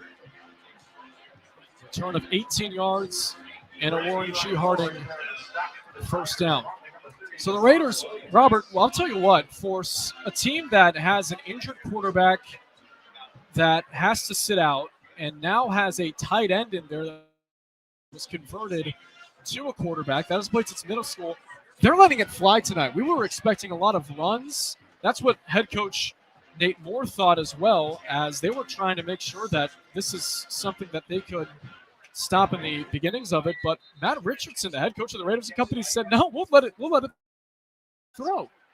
Yeah, I mean, he's definitely been mixing it up a little bit here, too. And a lot of this throw has been Cobb's specialty, too, especially when it's on the outside. Heck, Cobb was time to set up. Yeah, Cobb was a perfect 4 for 4, 32 yards in the first quarter. One receiver left, trips right on the first play of this ensuing drive. They're in the pistol. Cobb with a man in his face, however, has to get out of there. Cobb is hit as he throws it. Incomplete. The running back for the Raiders in Kai Butcher was there in the area, so it won't be intentional grounding. On the pursuit for the Tigers look to be Joe Carter, and that'll bring up a 2nd and 10. They wanted to hit the screen pass, but lo and behold, that pressure just got the best of that Harding O-line, and they were able to break through and make life uncomfortable for the quarterback Cobb as he's in the shotgun on 2nd and 10. Ball spotted at the 27, 1 left, trips right. Cobb, quarterback keeper, straight up the gut. He won't get much, if any. Down at the line of scrimmage. 3rd and 10 upcoming at the 27. And Robert, I can imagine on this one, you're going to let this thing go. They had a 3rd down conversion last drive that went to Matt Richardson, the second, that ended up going for about 35 yards. That was a real stunner that Harding, we thought, could have opened the points, and they did off a field goal. Yeah, especially when you have this much of a backfield, too. You're probably going to let this one fly if you're Warren Harding. One lift Trips right of the receivers. Here's Cobb. Pocket quickly folding. He throws it. It's dropped off the hands of Kai Blutcher in his shoulder. He had to catch it with his left, trying to bring it into his chest. It was angled a little bit odd, but it was right there for him. It just popped out, and the Raiders punting unit will hit the field once again. Yeah, they've really failed to get anything going this game, Warren Harding. Yeah, just something that they can only have one drive all night where they were able to get it going. Jerron Edmonds on the punt. Back deep for the Tigers is Deontay Malone. And Edmonds' punt will be fair caught at the 34-yard line. We do have a late push and a flag. They're going to get Harding for a late shove. That looked to be Christian Kohler, who fell to the deck. We didn't get one of the numbers on the Raiders that ended up shoving him, but the officials are discussing at midfield right now, nearly on the helmet of Obi. 4:14 left to go in the first half. Massillon 21, Warren G. Harding 3. Matt Corrali, Robert Coleman with you on the Q92 Sports Network. Here's our referee, Mike Hayes. 2 fouls on the play. Personal foul, kicking team. Personal foul, receiving team. Oh. Those fouls offset. First down. Okay. I thought it would just be on the Raiders. So it was on both sides? It was on both sides. The penalties will offset, and they'll down it like nothing happened. Ball will be spotted on the 35. A negative equals a positive. That's, not much of a math guy, but that sounds right. And that's definitely right in this case. Patterson shotgun, McMullen's the back. 2 receivers out wide right. Here's Patterson facing a Raider front that shows 5-man rush. They send 7 as it's a wide receiver screen caught by, it looks to be Giorgio Jackson Jr. as he's tackled down at the 45-yard line of the Tigers. I beg your pardon, that's actually James Thigpen on the reception on the far side towards the right. First down, Massillon. They go no huddle. Massillon all 3 timeouts. Harding just 1. Patterson shotgun, Twins right. They do have a back there, but they'll throw it. Wide receiver screen. Thigpen again, but this time no Moss. Oh, wait, Thigpen gets out of there, but he's way back behind the line. He is wrapped down all the way to the 30. The Raiders did it. They really did. It was a great job by Warren G. Harding to get him in the backfield and force him to go backwards, and finishing the job was Asa Birch. Reminds me of a rugby game I was watching where one person carried 2 people with them on the defensive line. It's officially a loss of 12, and it's a 2nd and 22 on the Massillon 33. 2 receivers left, 1 right. Patterson shotgun. McMullen's the back to his left hip. Here's Patterson. Screen to McMullen. Left side 30. McMullen turning on the Jets 35-40. McMullen down to the 45. The Tigers are back to the original line of scrimmage. In on the stop for the Raiders was Raytwan Hill along with Josh Flannery. And that'll bring up now a 3rd and 10. A pass play at 12 that ends up setting up Massillon somewhat nicely here. 2:43 counting left to go in the first half. 1 receiver left, trips right. Patterson shotgun. McMullen the back to his left hip. Patterson claps. Warren G. Harding is solid as they will look to the play call on the sideline. Play clock is at 4. 3. They get it off. Patterson, 3-step drop, looking right, launching right. Down the sideline, he has a man wide open. It's underthrown and picked off. Wait. Was he good? For the second time tonight, along the sideline, it's picked off by the Raiders. For a minute there, I didn't think he was good. He wasn't in. Oh, he was down all right. All right. On the 23-yard line. We'll have a number for you here momentarily, but wow, what an interception from Warren G. Harding. Second time they have gotten to Patterson, and we'll see. They do have 1 timeout remaining. 2:17 left to go, and good job by the corner to have that one in his midst because on an underthrown football. Raiders will come out on offense. Ball spotted on the 23. 2 receivers left and right. Warren Harding has some amazing ends, honestly, that allow them to do those kind of plays. Absolutely. A good secondary there for the Raiders. It's their strength of this defense. Wide receiver screen to number 24 in the form of Kai Blutcher as he's down at the 23-yard line. And it looks as though that Massillon and head coach Nate Moore will burn his first time out. 2:07 left to go in the first half. We'll step aside and listen to high school football on the Q92 Sports Network, powered by the Sarshan Auto Group. Looking for top-notch tree and lawn care? Call Ebert & Sons Tree and Lawn Care. Locally and family owned, we're proud to serve Stark County in all surrounding areas with 5-star service on Google and an A++ rating from the Better Business Bureau. From expert tree removal to full-service lawn care, we're licensed, bonded, and insured, and here for you when you need us with 24/7 emergency service. Support local. Call 330-412-4042 today. That's 412-4042. Ebert & Sons. Quality you can trust, people you can count on. High school football. You're listening to High School Football presented by Sarshan Auto Group on the Q92 Sports Network. 2:07 left to go in the half.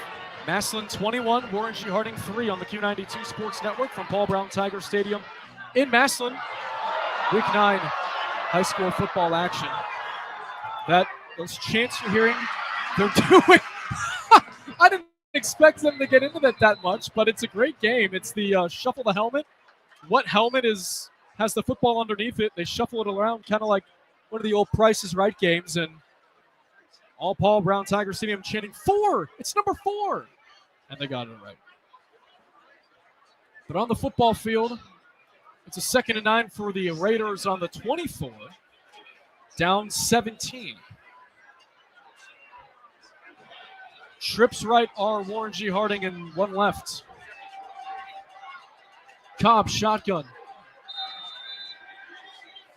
They wind the clock as Cobb takes the snap, drops back to pass. Looking left, will step up, launching deep over the middle of the field. He's got a man. It's intercepted, underthrown and picked off by Braylon Gamble. Gamble with the convoy into Raider territory, cutting it left. 30, 25, 20. Braylon Gamble lowers his shoulder and is out of bounds at the 12.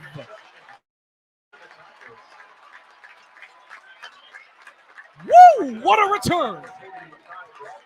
Braylon Gamble showing the toughness on that last INT, and the Tigers will have the opportunity to score with 1:52 in this game, Robert. That was definitely amazing, too, and if it wasn't for that last-second try by Warren Harding's defense, he would have scored. You're absolutely right. I mentioned how there's 1:52. I meant 1:52 and a half.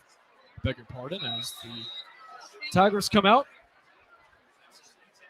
One receiver out wide right. Patterson shotgun.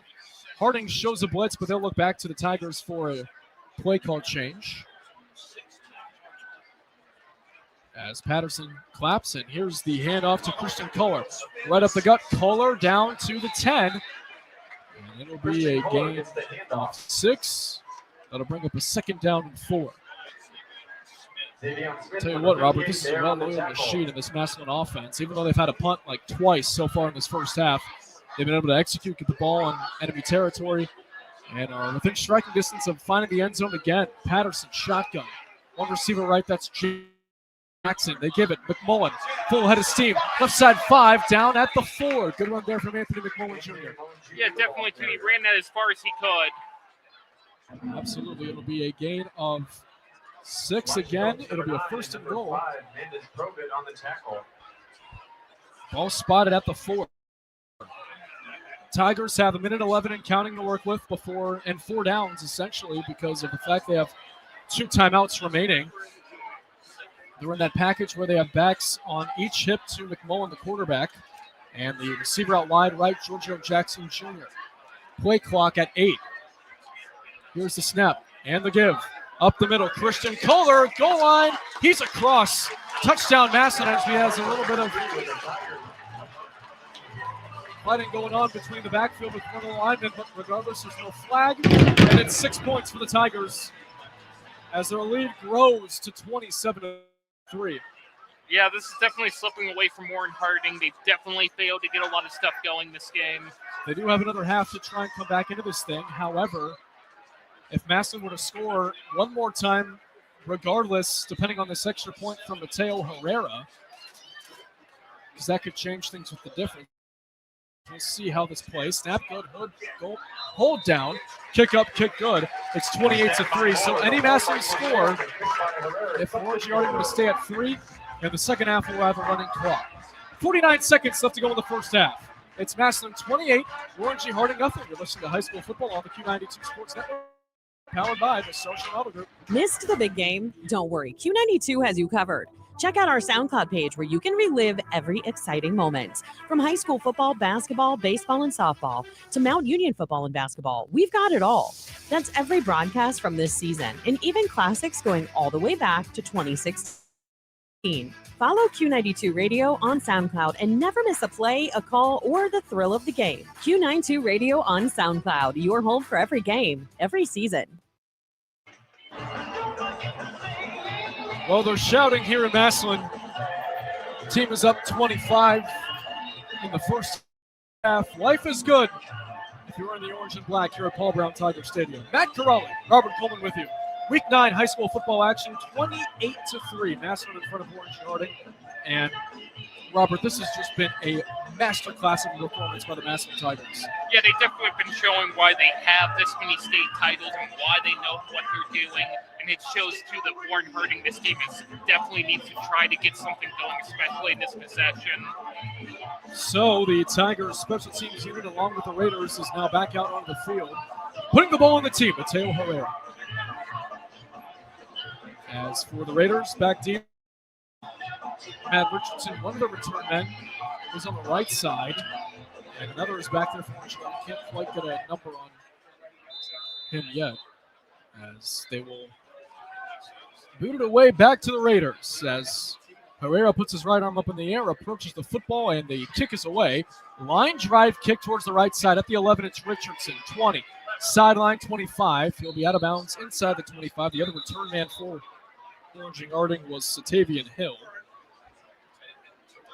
As Raiders will get the ball back. 44 seconds, just one timeout. Anything to try and get something going here, Robert.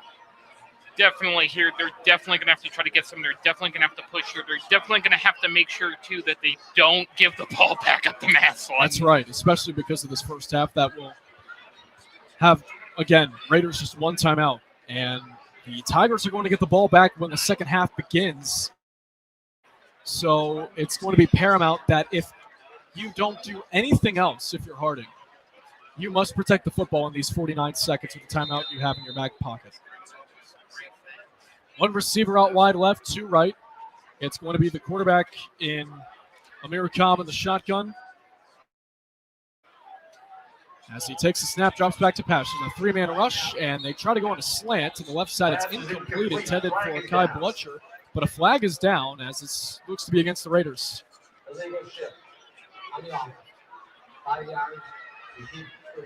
Line judge Barry Wilson was all over that one, as that illegal shift will back the Raiders up.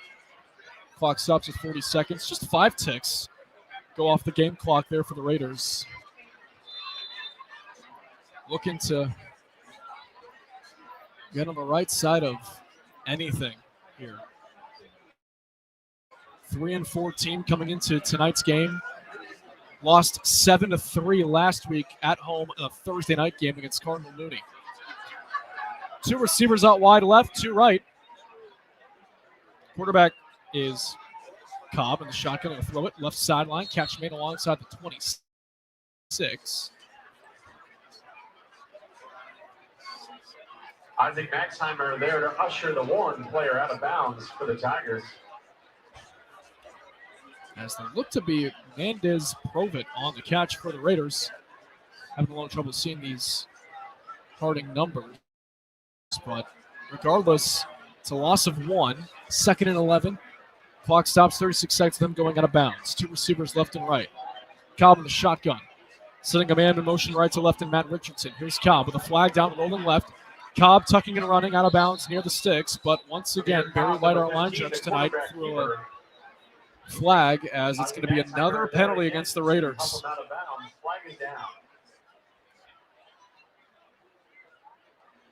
Here's our referee, Mike Hayes, once again. Illegal motion on the offense.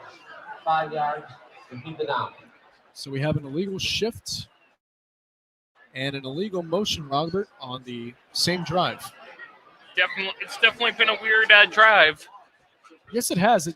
They're trying to get the ball downfield. In some ways they are. They've begun to get chunk plays, but it's been just wiped out by penalties.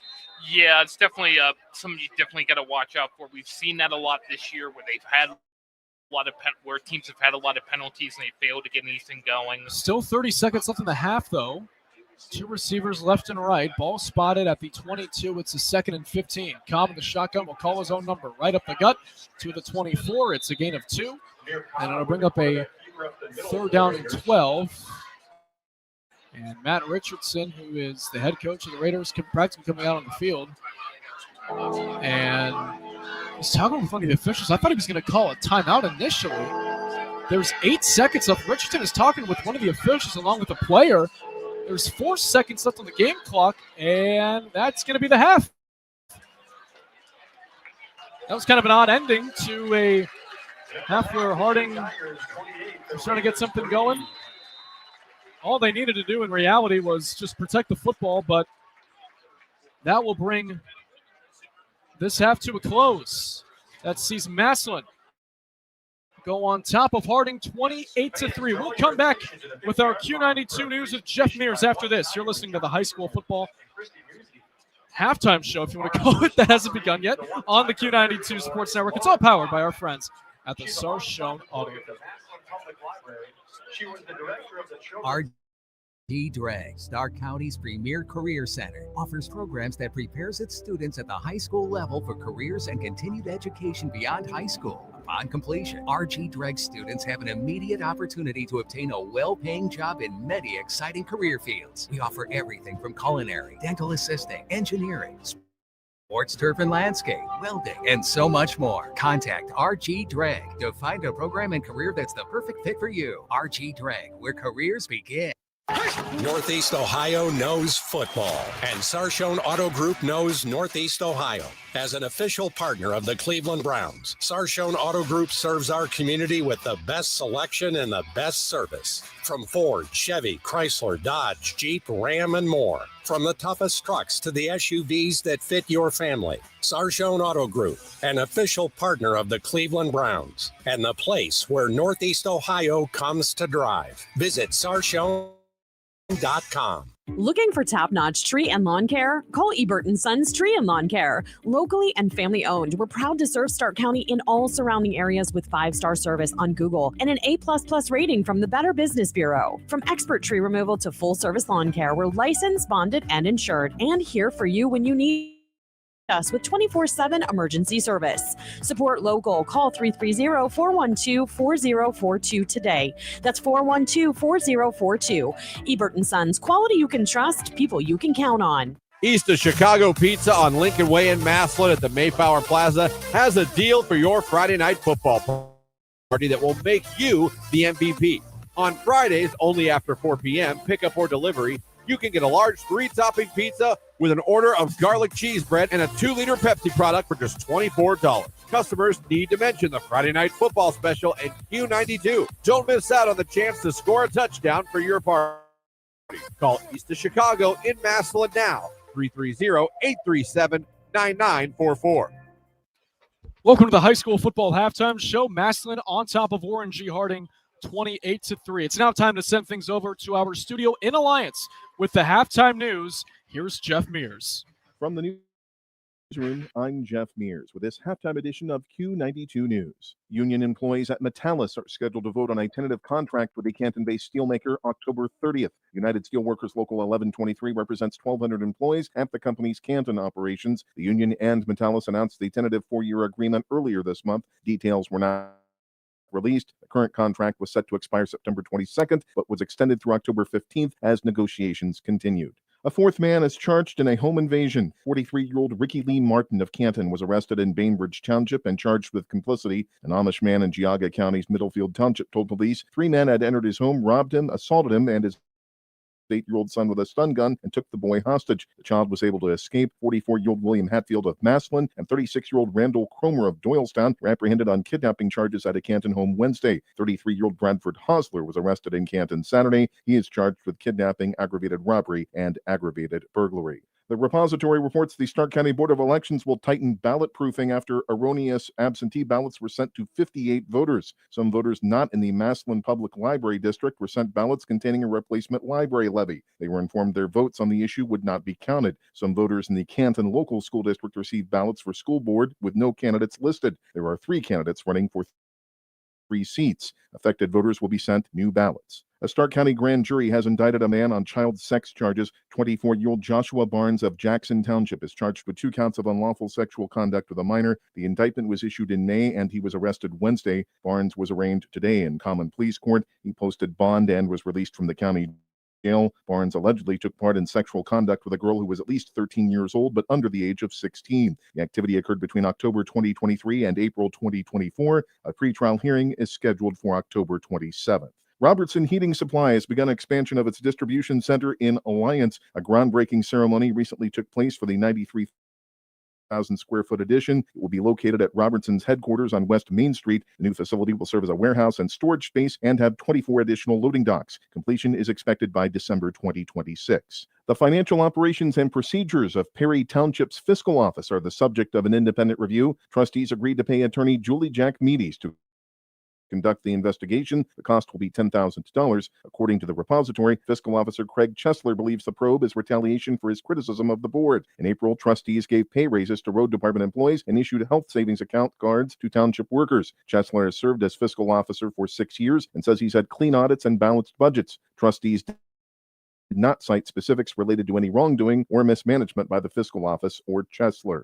More news after this. The Q92 Sports Network brings you more high school football and basketball games than anyone else, by far. But did you know that you can go back and listen to our broadcast again? Simply go to the Q92 radio page on SoundCloud. We posted the games we broadcast for everyone to go back and relive. We have playlists filled with our high school football broadcasts from 2016 to this season. So go to SoundCloud now, follow Q92 Radio, and listen. And thank you for listening to all of our sports broadcasts of high school football and basketball on the Q92 Sports Network. An East Liverpool man who allegedly used knives to attack a man in the city August 23rd has appeared in court. 27-year-old Grant Goodballet was in Columbiana County Common Pleas Court Tuesday for arraignment. He was indicted on charges of felonious assault, intimidation, and domestic violence for 3 separate incidents. Goodballet is accused of swinging knives at a man on Bank Street. The victim suffered multiple cuts. Goodballet also allegedly called a woman September 21st and told her he would kill the assault victim and his children if he didn't drop charges. Goodballet is accused of pulling a woman's hair while she was driving and throwing a lit cigarette at her in East Liverpool July 21st. A preliminary hearing is set for October 23rd. The Highway Patrol continues to investigate a Thursday crash in Canfield Township that took the life of one of their troopers.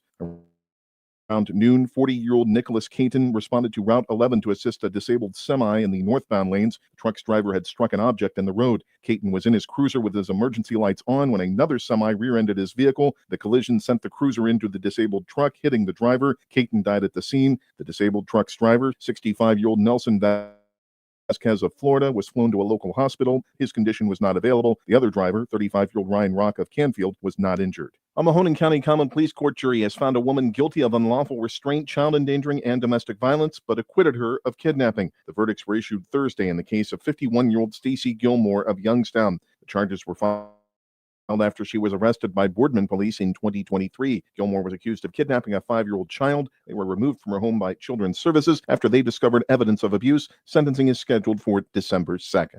It's off to jail for a Warren woman convicted in connection with a shooting. 30 by Trumbull County Common Pleas Judge Ronald Rice to 2 years behind bars. She pleaded guilty to 1 count of improper discharge of a firearm on or near a prohibited premises, which included a gun specification. The charge resulted from a March 29th incident at a bar on Elm Road Northeast in Howland Township. Green opened fire following an argument with 2 people in the parking lot. A vehicle was struck by bullets. We'll return you to this stadium for the second half of tonight's game, but first a look at the forecast. For the overnight, a slight chance of showers, otherwise partly cloudy and cool, a low of 47. Mostly cloudy skies to start your Saturday, gradually becoming sunny with a high near 77. Saturday night, another chance for showers, mostly cloudy with a low dipping to 62. Sunday, showers and thunderstorms possible during the afternoon, a high of 71. Monday, mostly sunny with a chance of morning showers, a high of 60. For Q92 News, I'm Jeff Mears. Jeff, thank you very much. We'll step aside, and when we come back, we'll take a look at the scoreboard of high school football scores in the area in week number 9. You're listening to the High School Football Show, halftime show, on the Q92 Sports Network. Looking for quality glass and mirror work you can trust? At Cardinal Glass and Mirror in Canton, we handle it all, residential, commercial, and industrial. From window replacements to custom glass and custom mirrors, we've got you covered. We're a small, locally owned business, and we live by one promise. If we won't put it in our home, we won't put it in yours. Call today, 330-478-0075. Visit us online at cardinalglassmirror.com or stop by at 1857 Whipple Avenue Northwest in Canton. High school football exemplifies the true meaning of teamwork. At Friends and Family Credit Union, our team of local friendly professionals offer the same true spirit for our members. With a wide array of products from vehicle loans to personal loans, family secure checking with ID Protect, mortgage, home equity line of credit, and more. For over 60 years, we have the game plan for your financial well-being. Visit any of our 3 convenient locations, online or for mobile banking. Now, more than ever, it's time to bring a friend into the family. Football fans, Mondays just got better. Join Q92 Sports Live every Monday at 11 a.m. for the Pro Football Hall of Fame Luncheon. Watch on our Facebook, X, and YouTube channels as legends from the high school, college, and pro football world take the mic with inspiring speeches and incredible stories. Don't miss a moment. Like, follow, and subscribe to Q92 Sports on social media and catch every Pro Football Hall of Fame Luncheon live every Monday at 11 on the Q92 Sports Network. Northeast Ohio knows football, and Sarshone Auto Group knows Northeast Ohio. As an official partner of the Cleveland Browns, Sarshone Auto Group serves our community with the best selection and the best service. From Ford, Chevy, Chrysler, Dodge, Jeep, Ram, and more. From the toughest trucks to the SUVs that fit your family. Sarshone Auto Group, an official partner of the Cleveland Browns. And the place where Northeast Ohio comes to drive. Visit sarshone.com. Welcome back, everybody. High school football halftime show on the Q92 Sports Network. Matt Corrali alongside Robert Coleman as we have scores trickling in throughout the area in week 9 of the high school football season. Starting off in the game you can hear right here on the network, or games for that matter. Halftime, West Branch on top 41-7 over Carrollton. That game will have a running clock in the second half. McKinley on top of Jackson 21-3 in our Q92 game of the week. Northwest and Fairless all tied up at 7 in a defensive battle. 9:42 left in the third. Some other scores as well. Hoover and Lake all tied up at 14, Robert, in a big-time Federal League showdown. Yeah, that's definitely going to be a big one, too, especially when it comes to playoff implications and also the Federal League. And halftime between Hoover and Lake, all even at 14. And between Alliance and Minerva, the Aviators on top, 21-0 on Minerva. That game is around halftime. Some other scores, Mogador on top of St. Thomas Aquinas 33-0 in quarter number 3. Glen Oak and Mansfield in what seems to be a field goal battle, 9-6 in quarter number 3. Triway and Central Catholic is in the third quarter. Titans on top of the Crusaders on the road, 14-0. Perry on top of Green, 7-0 at the break. Sandy Valley down to Garaway, 49-0 at half. Louisville in danger against LaSalle, the Lancers, the Road Lancers, I should say, on top 14-10. East Canton is also on the road tonight, taking on Buckeye Trail. They're down, or they're up, I should say, 14-6. In a Pac-7 matchup, Canton South taking on Tuslaw. The Wildcats on top 21-7 at the break. We'll take another commercial timeout. When we come back, we will have the analysis, stats, and highlights from this one. That sees Massillon on top 28-3 before the second half will kick off. You're listening to High School Football on the Q92 Sports Network, powered by the Sarshone Auto Group. East of Chicago Pizza on Lincoln Way in Massillon at the Mayflower Plaza has a deal for your Friday night football party that will make you the MVP. On Fridays, only after 4 p.m., pickup or delivery, you can get a large 3-topping pizza with an order of garlic cheese bread and a 2-liter Pepsi product for just $24. Customers need to mention the Friday night football special and Q92. Don't miss out on the chance to score a touchdown for your party. Call East of Chicago in Massillon now, 330-837-9944. Looking for top-notch tree and lawn care? Call Ebert & Sons Tree and Lawn Care. Locally and family-owned, we're proud to serve Stark County in all surrounding areas with 5-star service on Google and an A++ rating from the Better Business Bureau. From expert tree removal to full-service lawn care, we're licensed, bonded, and insured, and here for you when you need us with 24/7 emergency service. Support local. Call 330-412-4042 today. That's 412-4042. Ebert & Sons, quality you can trust, people you can count on. Looking for quality glass and mirror work you can trust? At Cardinal Glass and Mirror in Canton, we handle it all, residential, commercial, and industrial. From window replacements to custom glass and custom mirrors, we've got you covered. We're a small, locally owned business, and we live by one promise. If we won't put it in our home, we won't put it in yours. Call today, 330-478-0075. Visit us online at cardinalglassmirror.com or stop by at 1857 Whipple Avenue Northwest in Canton. RG Drag, Stark County's premier career center, offers programs that prepares its students at the high school level for careers and continued education beyond high school. Upon completion, RG Drag students have an immediate opportunity to obtain a well-paying job in many exciting career fields. We offer everything from culinary, dental assisting, engineering, sports turf and landscape, welding, and so much more. Contact RG Drag to find a program and career that's the perfect fit for you. RG Drag, where careers begin. Welcome back, everybody, to the high school football halftime show on the Q92 Sports Network. Matt Corrali, alongside Robert Coleman with you. On set at Paul Brown Tigers Stadium in Massillon, where the Tigers are on top 28-3. Let's take a look at how we got here with our first half highlights. In the shotgun, Cobb rolling left throw. Oh, he lost it. It's free, and it's picked up by the Tigers. It's Jaden Williams for a touchdown. This is Patterson, the shotgun, rolling right, looking, end zone. He goes back, corner. It's caught. Touchdown, Massillon. Giorgio Jackson Jr. Stop him. Here's a handoff up the middle, and that's Christian Culler for the Tiger touchdown. Here's the snap and the give. Up the middle, Christian Culler, goal line. He's across. Touchdown, Massillon, as he has a little bit of... And that's how the Tigers scored their 4 touchdowns in this first half. As we take a look at the stats of this one, we talked about it in the beginning, Robert. We thought that the Raiders would come out in a lot more pass-heavy team, or should I say run-heavy, rather, due to the injury of James Jones. And now you have, Cobb was a tight end at the beginning of the year, and at quarterback, we were expecting a lot of runs.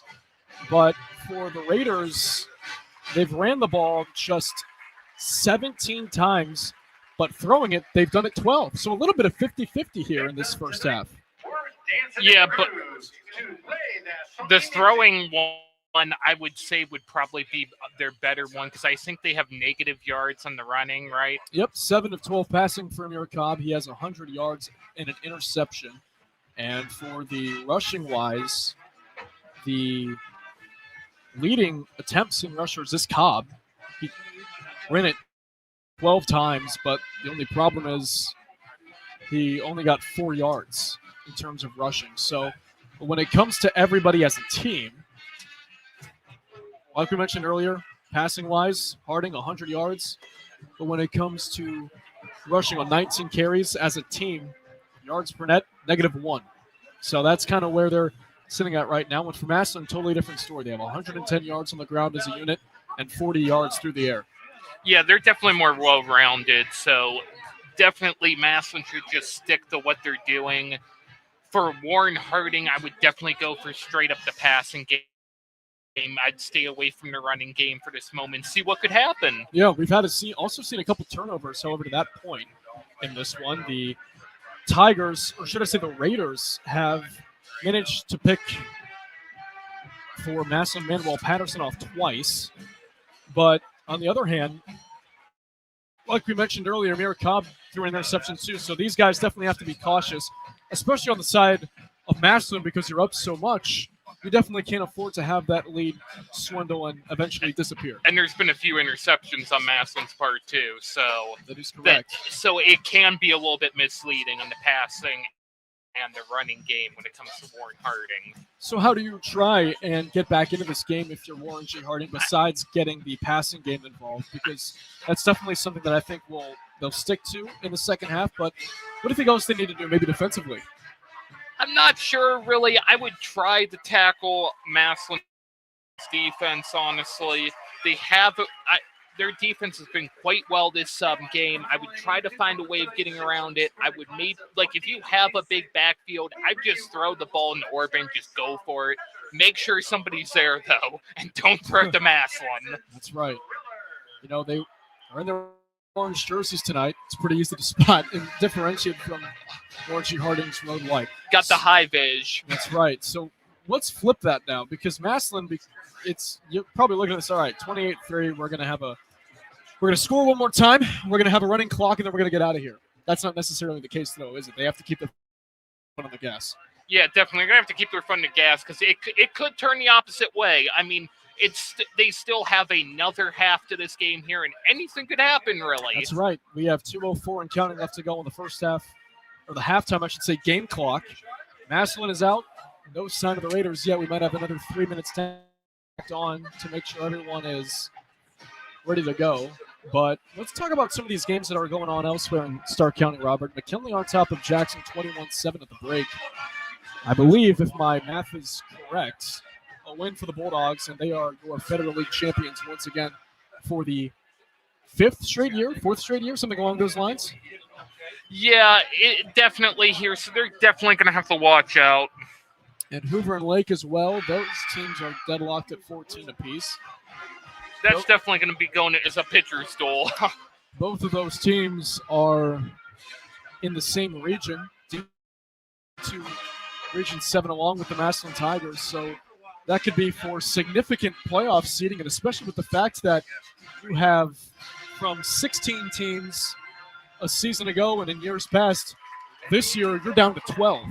Yeah. And it's not only the fact of, all right, well, you're thinking about teams that are on the outside looking in. That could have been in last year. But with 12 teams, that also changes the fact that teams that could have a home playoff game in the first round or maybe in the second, all of a sudden you could be playing on the road. That has major implications. Yeah, definitely, too. Can be where you're going. I mean, I did an away game once with McKinley that was all the way in Toledo. So you definitely got to watch out here because you could have a game that's all the way in Toledo and you could be exhausted by the time you get there, and that can affect your players. It definitely affects seating as well and travel and all that, because that comes into a factor if you're trying to make a playoff push. So when it comes to that also, you kind of look at this from Massillon. We talked about it earlier in the game in the first half. 2 more wins. If you went out, again, not mathematically, we can't confirm this, but it goes without saying, you're practically in the playoffs. It's safe to assume. Yeah, if they win this, it's safe to assume, although it isn't as straightforward as what it used to be. It can also matter of the seeding of other people more. It's not necessarily more wins get you through like it used to be. Yeah, the Raiders, on the other hand, are one of the first 4 out in terms of that. They come into tonight 16th in D2 Region 5. But to bring up the playoff position, also to talk about their upcoming game with McKinley, and next week trying to make sure that they don't put any, that they're in control of their own destiny, being Massillon. And because if you lose a game or two the rest of the way, you're going to be needing a little bit of help. Yeah, Massillon McKinley, trust me, my senior thesis, a good bit of it was on it. Yeah. I hate to brag, but it's a historical game and anything could happen. McKinley's gone into it and they've lost. They've both gone into it undefeated, and it's been a who knows who's going to win. And speaking of that, as a reminder, Q92 and the Hall of Fame Village have partnered to bring you The Battle, the fan engagement zone, the pregame party for the Massillon McKinley Showdown a week from tomorrow, Saturday, October 25th, 10 a.m. to 2 p.m.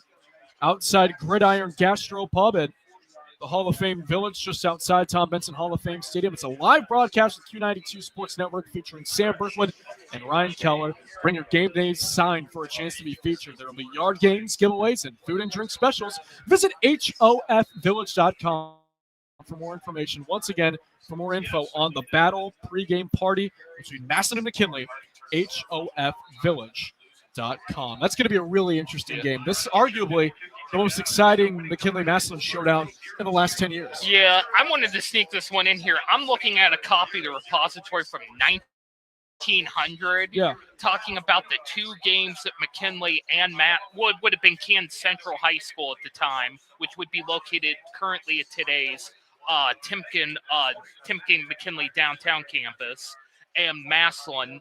Both teams played. McKinley won both of the games played. It talks about how the streetcar and the train played a major role too in both teams' fan bases, because they would take Lincoln Way out using both the train and streetcar to get to each other's games, and there were special trains that would take the teams' fan bases out to each vice versa stadium. That's very interesting. Who knew? 53 degrees. Don't get it confused, though. Some people believe that the first, in 1894, I believe, the first Can-Massillon game, some people believe it was played at the site of today's Akron-Can Airport. It wasn't. 53 degrees here inside Paul Brown Tiger Stadium. As the day goes on, this is pretty much what it's going to be. Pretty cool. Hey, tell everyone at home listening because you graduated from Kent State this past spring along with me. What was your major? My major is technically history with a specialty of sports history. Isn't that a shock, folks? Isn't that surprising? Just rattled off about the McKinley-Massillon rivalry for Massillon Park, I believe, is where the first game was played. Well, there you go. That is a big park on the northeast end of Canton. There used to be a zoo there. Who knew, huh? Yeah. Unbelievable. Second half about to begin. Tigers and Raiders. The Raiders and their kicker in the form of Jerron Edmonds will kick it deep to Anthony McMullen Jr. alongside Deontay Malone left and right, back deep for the Tigers. Edmonds approaches the football. Line drive kick that'll go over the head of McMullen into the end zone for a touchback. Tigers will start their first drive of the second half from their own 20-yard line. Patterson in the first half, 6 of 10 passing, 40 yards, a touchdown, however, 2 interceptions. And those listening at home, just tuning in, are probably like, wow, 28-3, they must have done a really good job. Well, 2 early first half turnovers have helped out that case for Massillon to give them to an early 14-0 lead. One receiver left and right. Patterson shotgun. Mullins the back to his right hip. 5 on the line for the Raiders. Patterson claps, and it looks as though we have initial movement from the Raiders, and it's going to be encroachment.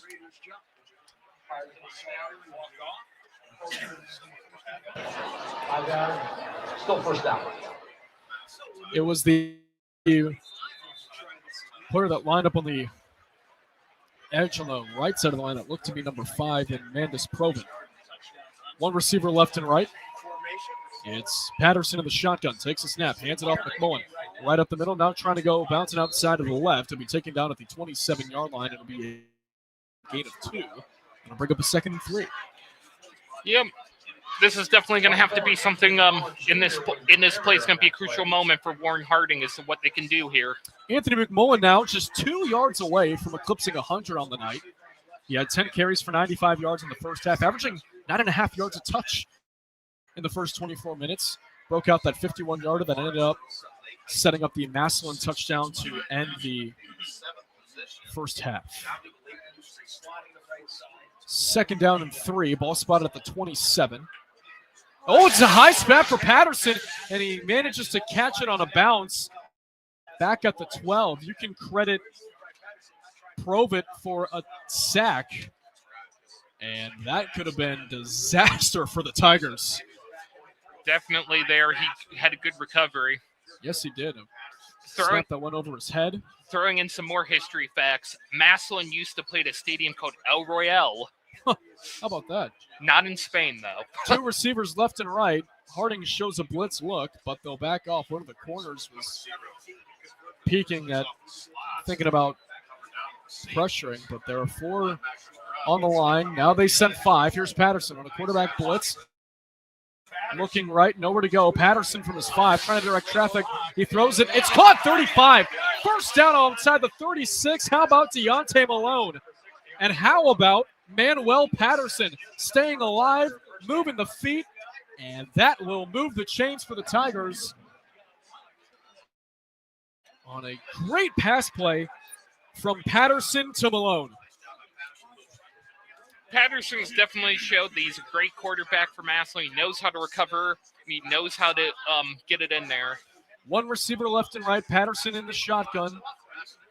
And it's McMullen to his left up. Another high snap, and they'll fall on it back at the 28-yard line. Back-to-back high snaps where McMullen will have to jump for it. As again, that could have been a real turn of events for the Raiders in their favor. So it's a 2nd and 17 as that brought up a loss of 7. Twins left, 1 right. Patterson claps, and it's a fake as they will go to the sideline for a look. 9:46 and counting left to go in the third. Massillon on top 28-3. This is McMullen on a 2nd and 17. They'll only get a couple as they might not even get the line of scrimmage. Tyler Smith on the tackle as that will bring up a 3rd down and long here for Massillon. 2 receivers line up wide left, 1 to the right. It'll be a 3rd and 16 on the 29. As Patterson now looking at the sideline there for the play call. McMullen to his left hip, 2 receivers left, 1 right. Patterson claps, drops back to pass. They send 5. Patterson quick throw, it's caught. Catch made by Giorgio Jackson Jr. outside on the 40-yard line. Actually, look at the 41. It'll be not close to the sticks. However, it's a 4th and 5. Or a 4th and 4, rather. It'll be a pass play of 13, but the punting unit having to come out for Massillon. Punting units have been getting a lot of work tonight. This they have Rasmus Haynes on to boot it away. This is the 3rd punt for Haynes. Harding had a punt 3 times as well. Haynes catches it and punts a knuckleball towards the right side, 20. It takes a couple of bounces at around the 12. They're trying to wave it to the Tigers. Made waving motions toward the football, like, just keep going. Just keep going. It'll go as far as the 12, and that's where the Raiders will set up shop. We'll take a quick break. 28-3, Massillon on top of Orangey Harding. 8:47 left to go in the third. You're listening to high school football on the Q92 Sports Network, powered by the Sarshon Auto Group. Missed the big game? Don't worry, Q92 has you covered. Check out our SoundCloud page where you can relive every exciting moment. From high school football, basketball, baseball, and softball to Mount Union football and basketball, we've got it all. That's every broadcast from this season, and even classics going all the way back to 2016. Follow Q92 Radio on SoundCloud and never miss a play, a call, or the thrill of the game. Q92 Radio on SoundCloud, your home for every game, every season. 8:47 left to go in the third. Massillon on top of Harding, 28-3. Raiders will get their first crack at an offensive possession in this second half. Ball is spotted on their own 12. Trips right. It's going to be Cobb in the backfield, but there's a fumble, and the Tigers have it. Whoa. The third fumble for Harding tonight. And Robert, that's unfortunately for them a big reason why this is a 28-3 game. And it couldn't be in a better place for Massillon. On the recovery there was Jaden Williams, his second fumble recovery of the night. I believe this is the RG Drag Red Zone. They are in our RG Drag Red Zone. Actually, they're right on the cusp of it. Right on the door at the 20. So, one play, The Tiger offense back out there. They're in the middle school, so. The middle school over there. Yeah, that's an elementary. Right behind us. As the McMullen give. Left side 15. He'll be taken out at the 13-yard line, maybe the 12. We do have a penalty flag from behind the line. This could come back as a hold on Massillon. Our referee tonight, Mike Hayes, will give us the call here momentarily. Holding. Offense. Number 2. 10 yards. Repeat first. So that's going to be Christian Kohler called guilty on the holding. So they'll have to back it up here. And the ball be spotted on the 30-yard line. And again, third penalty in this quarter. And it's kind of hurt them here in the second half, just trying to break through. So it'll be a 1st and 17. The ball is spotted on the 27. 2 receivers to the right. Patterson will do a wide receiver screen. Catch made. It's Deontay Malone. He has a sideline. It turns on the Jets. 10-5 touchdown, Massillon. He found the perfect pocket. Even with the line having to go backwards off the penalty and the hold, Malone makes up for it in the form of 6 points. And Massillon adds on to their lead. And we will have a running clock per OHSAA rules here at Paul Brown Tiger Stadium. On a bit away, Mateo Herrera. On a hold is Greg Corsale. It's your standard 20-yard extra point. Right in the middle. Snap good. Hold down. Kick up. Kick good. Massillon 35. Warren G. Harding 3. With 7:31 left to go in the third. You're listening to High School Football on the Q92 Sports Network, powered by the Sarshone Auto Group. Northeast Ohio knows football, and Sarshone Auto Group knows Northeast Ohio. As an official partner of the Cleveland Browns, Sarshone Auto Group serves our community with the best selection and the best service. From Ford, Chevy, Chrysler, Dodge, Jeep, Ram, and more. From the toughest trucks to the SUVs that fit your family. Sarshone Auto Group, an official partner of the Cleveland Browns, and the place where Northeast Ohio comes to drive. Visit Sarshone.com. This is head coach Nate Moore for the Massillon Tigers, and you're listening to High School Football on the Q92 Sports Network. 7:31 left to go in the third. It's Massillon 35, Warren G. Harding 3. We will have a running clock here as Massillon is on top 30+. Matt Corrali, Robert Coleman with you. Paul Brown Tiger Stadium here in Massillon as the Tigers, Robert, seem to be well on their way. We've seen crazier, but they seem to be well on their way to winning their third straight. It'll be their longest winning streak of the season. Who knows what could happen in this game? Truly. We've seen a lot here in this one alone. Mateo Herrera puts the ball on the tee, approaches it, and the kick is away. It's a kick that will be taken at the 10-yard line by Matt Richardson. The second, and he breaks free. 35, Richardson 40, 45, 50. Matt Richardson, the second, will take this one down the sideline for a touchdown. Whoa. It's not over. 90 yards for Matt Richardson, the second. And it stops the clock with 6:45 left to go in the third. And it is now 35-9. Harding finds the scoreboard for the first time since the first quarter. Come on, Massillon and Warren. I mean, you don't even have given me time to send out the tweets. Another quick score. As for the Raiders, now they're just all my exes. Hopefully they don't live in Texas like Texas Christian. It's a good one. As that is up, and it is good. The extra point. Well, what was the name of that school they played? It was from Texas. Cornerstone Christian Academy. That was last week's opponent. Yeah. As we will step aside. 6:45 left to go in the third. It's Massillon 35, Warren G. Harding 10. You're listening to High School Football on the Q92 Sports Network, powered by the Sarshone Auto Group. East of Chicago Pizza on Lincoln Way in Massillon at the Mayflower Plaza has a deal for your Friday night football party that will make you the MVP. On Fridays, only after 4 p.m., pickup or delivery, you can get a large 3-topping pizza with an order of garlic cheese bread and a 2-liter Pepsi product for just $24. Customers need to mention the Friday night football special at Q92. Don't miss out on the chance to score a touchdown for your party. Call East of Chicago in Massillon now, 330-837-9944.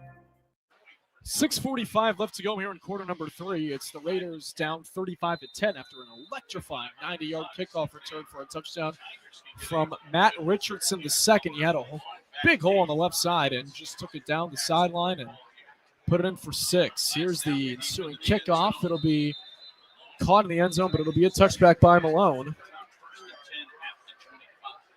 And it'll be a first down here for the Tigers at the 25. Well, I'll tell you what, this game has kind of had a little bit of everything, hasn't it? Just when you think that Massillon's going to cruise, we talked about it at halftime. You really can't afford to keep your foot on the gas because plays like that can happen in the blink of an eye. Yeah, you can't take your eye off. You can't take your eye off the Tiger, but in this case, you can't take your eye off the Warrior. Yeah, that's absolutely right. So Tigers will come out 1st and 10, 2 receivers right. Quarterback Manuel Patterson in the shotgun. McMullen to his left hip. Here's the snap. Patterson, quick throw, wide receiver screen. Giorgio Jackson Jr. breaks a tackle down at the 30-yard line, and he's going to have a first down. Pass play of 10. The short game works out for them as it's a first down for the Tigers. Massillon's been using that short game to their advantage here, as Jackson has the lead in receiving yards, 3 catches, 30 yards, and had that touchdown. 2 receivers now line up to the left. Patterson shotgun, McMullen to his right hip. Patterson will clap it, and there's nothing doing there. So look back to the coach and staff for the play call. McMullen now shifts to his left hip. Here's the snap. McMullen the give. Left side, McMullen breaks a couple of tackles. McMullen tripped up at around the 40. Good run there from Anthony McMullen Jr. 9-yard gain. 2nd and 1, as McMullen has had quite himself a night, Robert.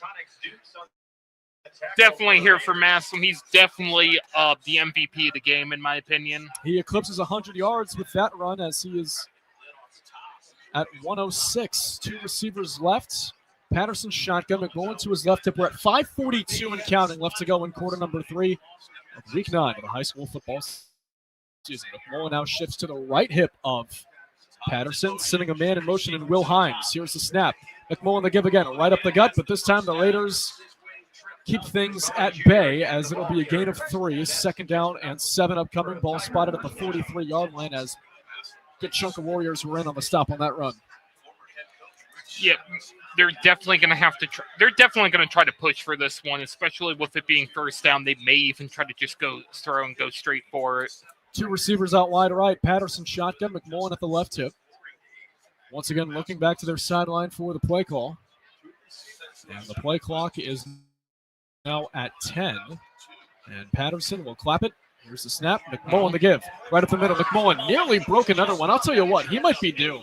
He had a one that went for 51 yards. And if the Tigers are on their own side of the field, and you hear Anthony McMullen Jr. about to break one loose for 6, don't be surprised. Yeah, definitely, too. He's definitely going places. I kind of forget if he's one who's getting offers from colleges. Oh, sure. 2nd and 7, or 2nd and 3 on the gain of 7. 2 receivers out wide left. It's going to be Patterson in the shotgun and McMullen to his right hip. Harding shows blitz. Another high snap. Patterson will have to just go down in the backfield. It's going to be a sack for number 58 in Xavion Smith. It's going to be a loss of 3, and it'll bring up a 3rd down and 6. I apologize. I was thinking of number 6, Deontay Malone. He has offers from Appalachia State and Michigan State. Oh, how about that? Yeah. Big Ten, SBC as well. He's out on the field, too. Two receivers out wide left. He's one of those guys. One right. As Patterson, quick throw, wide receiver screen, and here he is. It's Malone breaking free. First down and more into Harding territory at the 40-yard line. And we can see why he's getting D1 offers. Deontay Malone from backwards momentum to a new set of downs in a Harding territory at the 40. My personal recommendation is go for Appalachia State. No Michigan. I'm sure a lot of listeners out there can attest to that. One receiver left and right as Malone will head to the sideline for a breather after getting the Tigers a fresh set of downs. Patterson in the shotgun. It's going to be McMullen, the running back, to his right hip. 3:14 and counting left to go here in the third. Patterson to give to McMullen. He is stood up at the line of scrimmage. No gain. Number 24, Anthony McMullen Jr. gets the carry. Good chunk of Raiders in on the stop, making the initial pursuit. There's number 5, Mandis Provit. Called his name a good amount of times so far here tonight. Raytwan Hill leading the tackles through the first half for the Raiders with 6. Second and 10. One receiver left and right. It's Patterson shotgun. McMullen now goes to the right hip of his quarterback. As Patterson will clap it. And here's the snap. McMullen trying to bounce to the left side and nothing doing. Just a gain of 2 to the 38-yard line, maybe the 37. We'll wait for a spot. And that'll bring up a third down here as we hit 2:19 and counting left to go in the third. Clock continuing to wind as Nate Moore just trying to milk this thing for what it's worth. Get your players the reps before before the big game.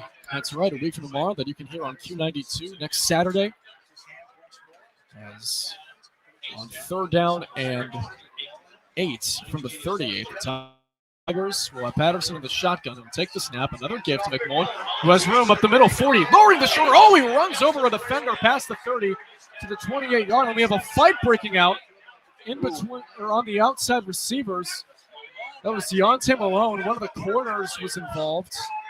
It was one of the deep safeties, and Matt Richardson is out there trying to get his guys in control. That's going to be a personal foul. 2 fouls on the play. Whoa!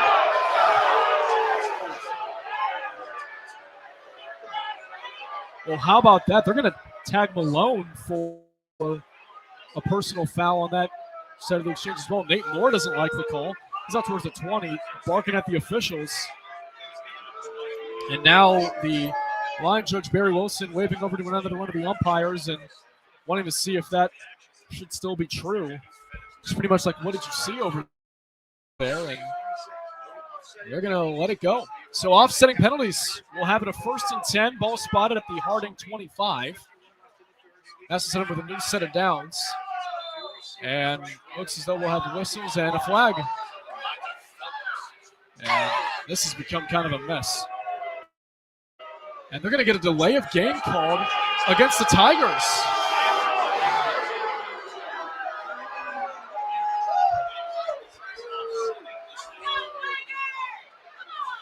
So in the midst of all that, trying to figure out what was going on, now they get it backed up on a delay of game. Ball was spotted at the 41-yard line when it was originally going to be at the 25, and the officials are out talking again. How can we not figure this out? Definitely things are getting carried away here. First of all, why even have a delay of game? That's my question, because if you're going to talk about it, one of the line judges and Barry Wilson waved over to one of his guys and said, hey, like, what's going to happen? And then they let the play clock wind. It could be a little bit, maybe they're saying, I've seen some refs talk about the atmosphere, saying like, oh, like the Tigers are creating a bad atmosphere, which are causing a delay of game, possibly. How would that be? Oh, man. I've never heard of something like that.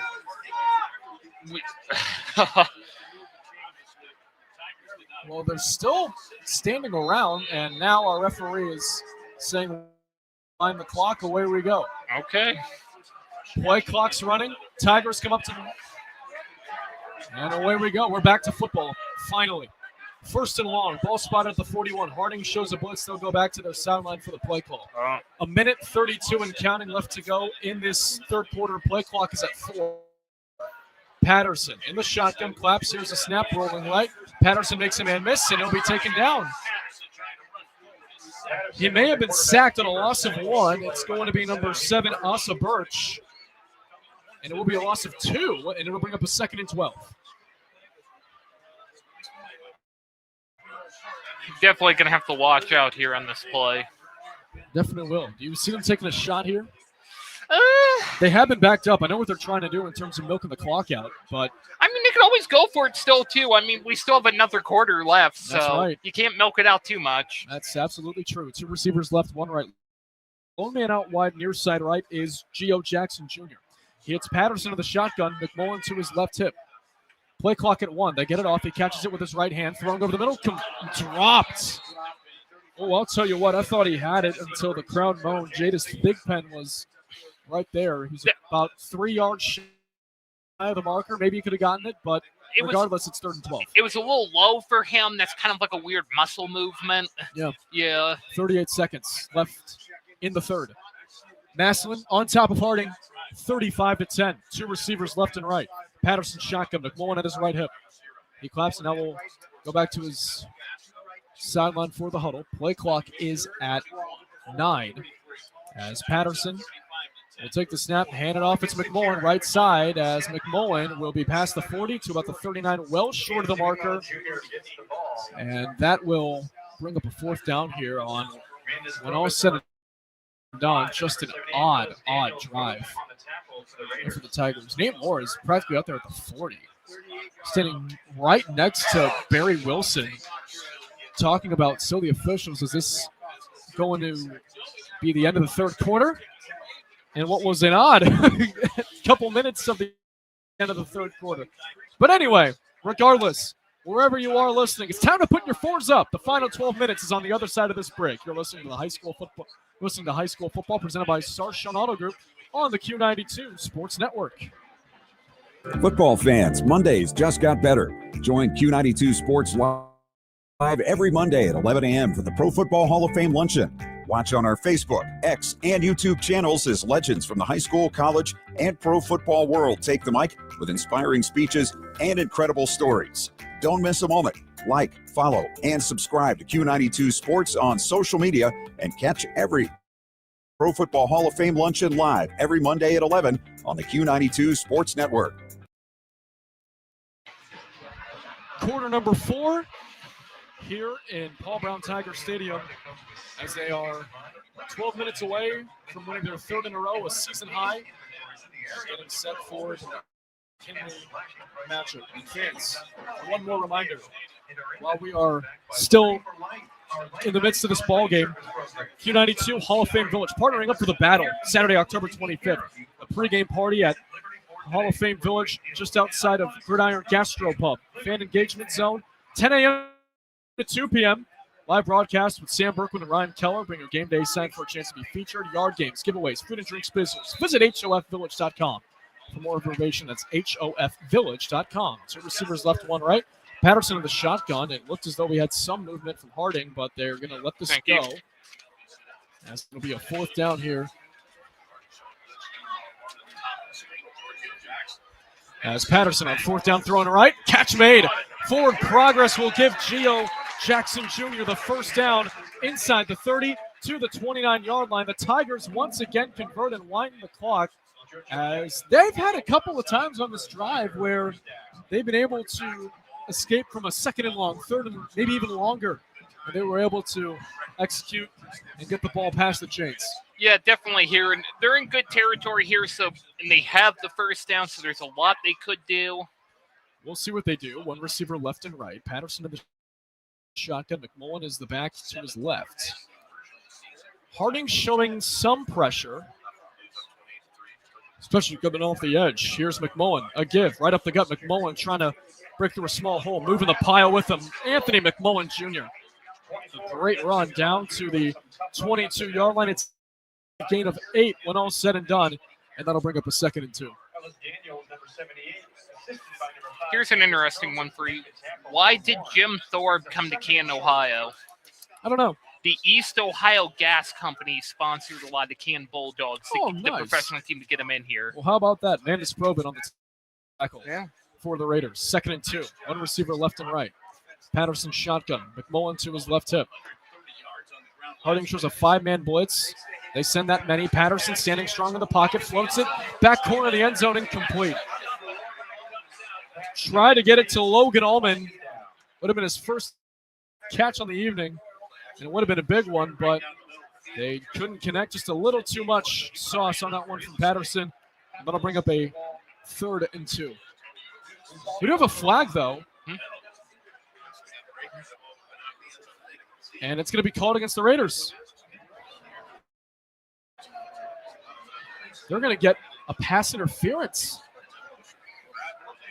So the Tigers get a break. 10:41 and counting left to go in the game. Massillon in striking distance around the RG Drag red zone. Learn, earn, and succeed. Lone receiver out wide to the left looks to be Jackson Jr. 2 backs are next to Patterson in the shotgun. He'll clap and take the snap. It's a give. It's going to be McMullen up the middle to the 5, pushing the pile. Anthony McMullen Jr. near the goal line. How about that? Touchdown, Massillon.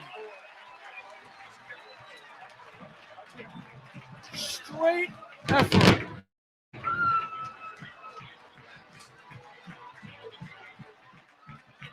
From actually, that looks to be Chase Kohler. No, that was McMullen, excuse me. Anthony McMullen Jr., just an unbelievable physical run. And now the Tigers are back out in front, 41-10. Arizona tried the PAT with Greg Corsell to hold. Snap good, hold down, kick up, kick good. 9:51 left to go in the game. Massillon on top. 42-10 on the Warren G. Harding Raiders. We'll step aside here on the Q92 Sports Network, powered by the Social Our coverage of high school football returns right after this. Hey, sports fans, want the latest local sports news, game photos, coach and player interviews, and live play-by-play coverage? Then follow Q92 Sports on social media now. We're on Facebook, Instagram, X, Threads, YouTube, and SoundCloud. Like, follow, and subscribe today. Catch the highlights, relive the moments, and stay connected to your hometown teams. Q92 Sports, your home for everything local sports. Real teams, real action, real coverage. Follow Q92 Sports on social media. This is head coach Nate Moore for the Massillon Tigers, and you're listening to high school football on the Q92 Sports Network. 9:51 left to go in the game. We will have a running clock again. Massillon on top, 42-10 here inside Paul Brown Tiger Stadium. Matt Carell, Robert Coleman with you. Robert, if things stay the same, it'll be the 12th win in a row for the Massillon Tigers against the Raiders of Warren G. Harding. And that's an accomplishment, honestly. Warren Harding, last year they were pretty good. This year it's been a little bit of a roller coaster ride for them, but Massillon's really showed them up. Yeah, this has been a real up and down year in terms of Massillon standards. Every year since 2016, they've won 8 games. They're 5-3 coming in to week 9. They've taken down a powerhouse in St. Edward, but have also lost to a team in Canada by 32. It's just something that is kind of unusual here for these fans, but especially later in the year, they seem to have hit their stride. As from the 20, the Raiders are on the return. That looks to be a horse collar at the 25. On the tackle was Eli Moore. That's the son of head coach Nate Moore. Return on that play by number 23. As the ball is brought down to 25. Eli Moore, one of the many seniors honored on senior night before tonight's ball game. Coming up with a nice play there to have the Raiders come out offensively to their own 25-yard line. So 8:47 is all that's left in this one, and counting. I'll tell you what, I nearly forgot that we had a running clock. I totally forgot about it. Well, the play clock is at 13 and The Raiders have just now broken out of their offensive huddle on the sideline and are coming up to the football. Play clock is at 7, 6, 5, 4, 3. Cobb's in the shotgun with 2. With 1, they're not going to get it off. This is going to be a delay game.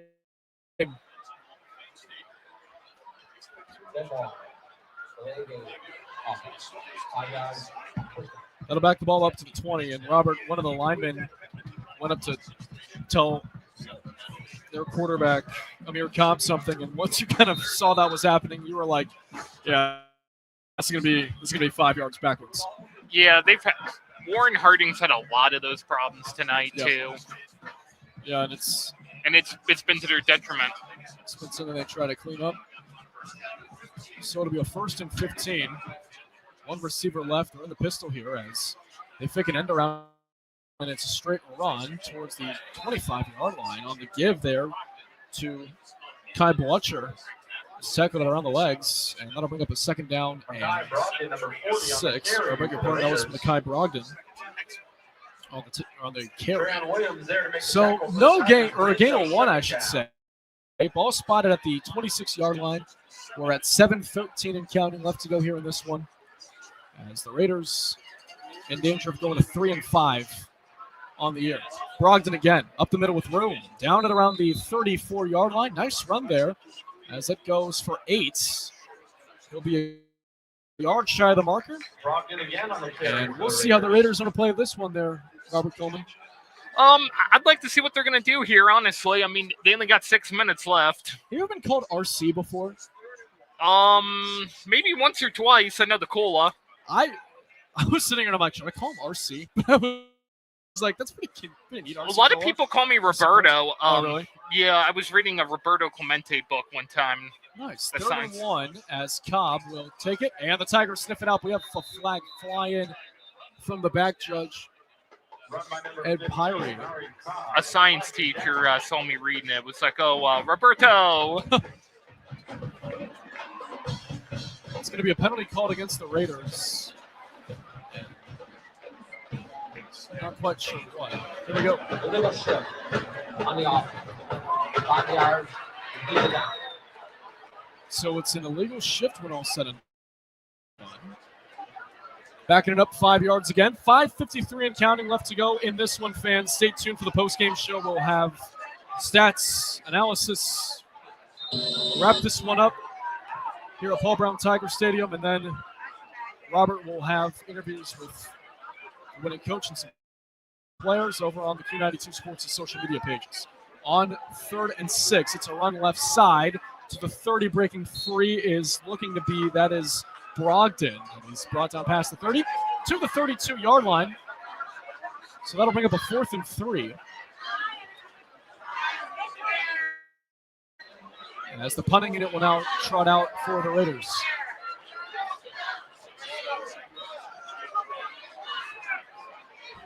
Massillon well on their way to a 6-3 record.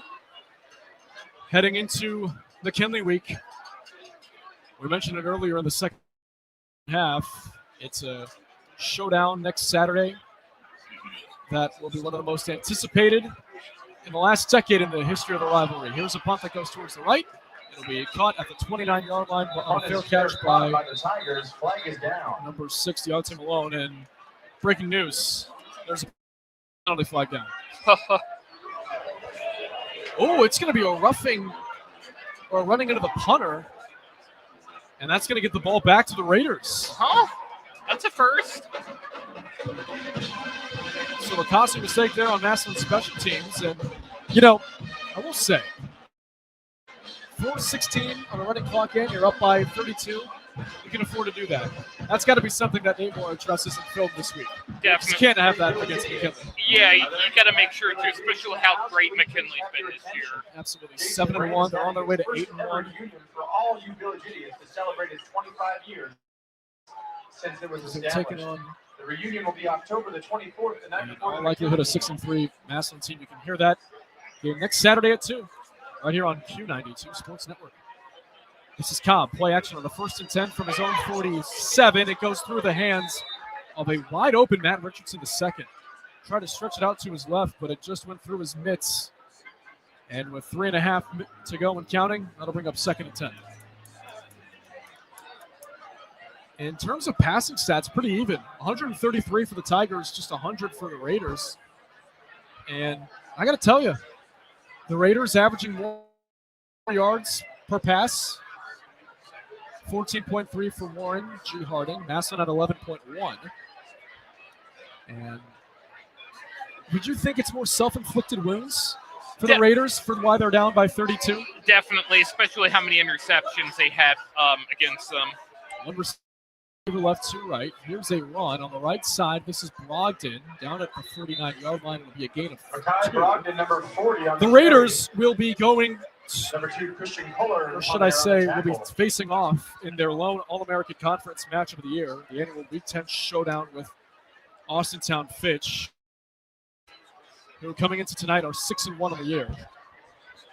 As that game will be over at Warren. 2:25 left to go. And running. And this one at Paul Brown Tiger Stadium. Brogdon the give on 3rd and 7. Going to right side of the 45. He'll be 2 yards shy of the marker. That'll bring up a 4th down. Number 13, Logan Allman for the Tigers. Logan Allman on the stop for the Tigers. As we have hit the 2-minute mark. Hey, again, Massillon fans, please join the Booster Club this Monday, October 20th at 7 p.m. Just an all-around great performance, Robert, by the Massillon Tigers. I know when this one's over, you got to run through the postgame show, but your thoughts on a wire-to-wire Tiger victory?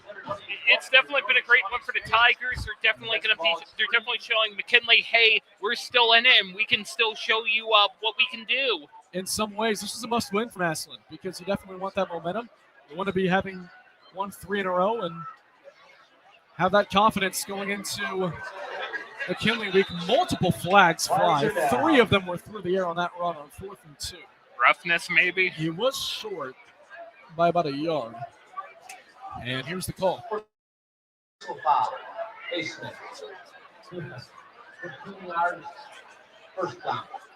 So a face mask penalty. That's the third. That's the third time that a official had one of their mics on. That's got to be a game high for me in my career. I got to tell you. I'm not going to call it butt dialing. You typically get like one a year, one every other year, but that's pretty. That's rich right there. Mike Hayes and his crew doing a great job tonight. As Cobb will throw a go ball left side. It's short. Incomplete. Good effort there, but just didn't have enough pepper on that, as that'll bring down the clock to 24 seconds to count. The final for Lions 35, Minerva 0. All right, a shutout win for the Aviators before they take on arch rival Marlington. See if the Raiders want to get off one more play before the end of the game, and they do. 10 seconds are left. Here's Cobb throwing left side incomplete. Miscommunication there with Ray Twan Hill, and the clock will line down 3, 2, 1, ball game. You can put a tally in the win column for the Massillon Tigers.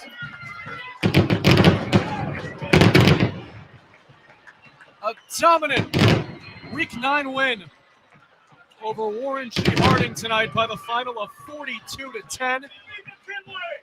Massillon has now won 3 in a row, are 6-3 on the year,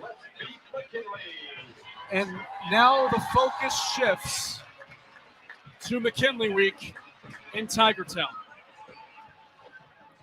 We'll step aside. When we come back, it's the high school football post-game show.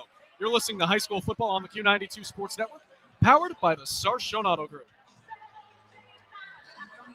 It's time for Purple Raider football. Catch every snap, every score, and every big moment all season long on AM 1310 WDPN. This year, it's even easier to follow the 13-time national champion, Mount Union Purple Raiders. Listen live on AM 1310, the WDPN Facebook and X pages, and streaming on the Q92 YouTube channel. Sam Berkwin and Ryan Bevere are back in the booth, bringing you all the action. Don't miss a minute of Mount Union football on AM 1310 WDPN.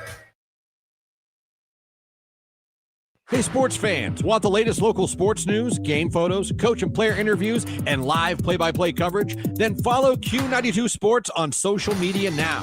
We're on Facebook, Instagram, X, Threads, YouTube, and SoundCloud. Like, follow, and subscribe today. Catch the highlights, relive the moments, and stay connected to your hometown teams. Q92 Sports, your home for everything local sports. Real teams, real action, real coverage. Follow Q92 Sports on social media. Welcome back, everybody. It's the post-game show on the Q92 Sports Network.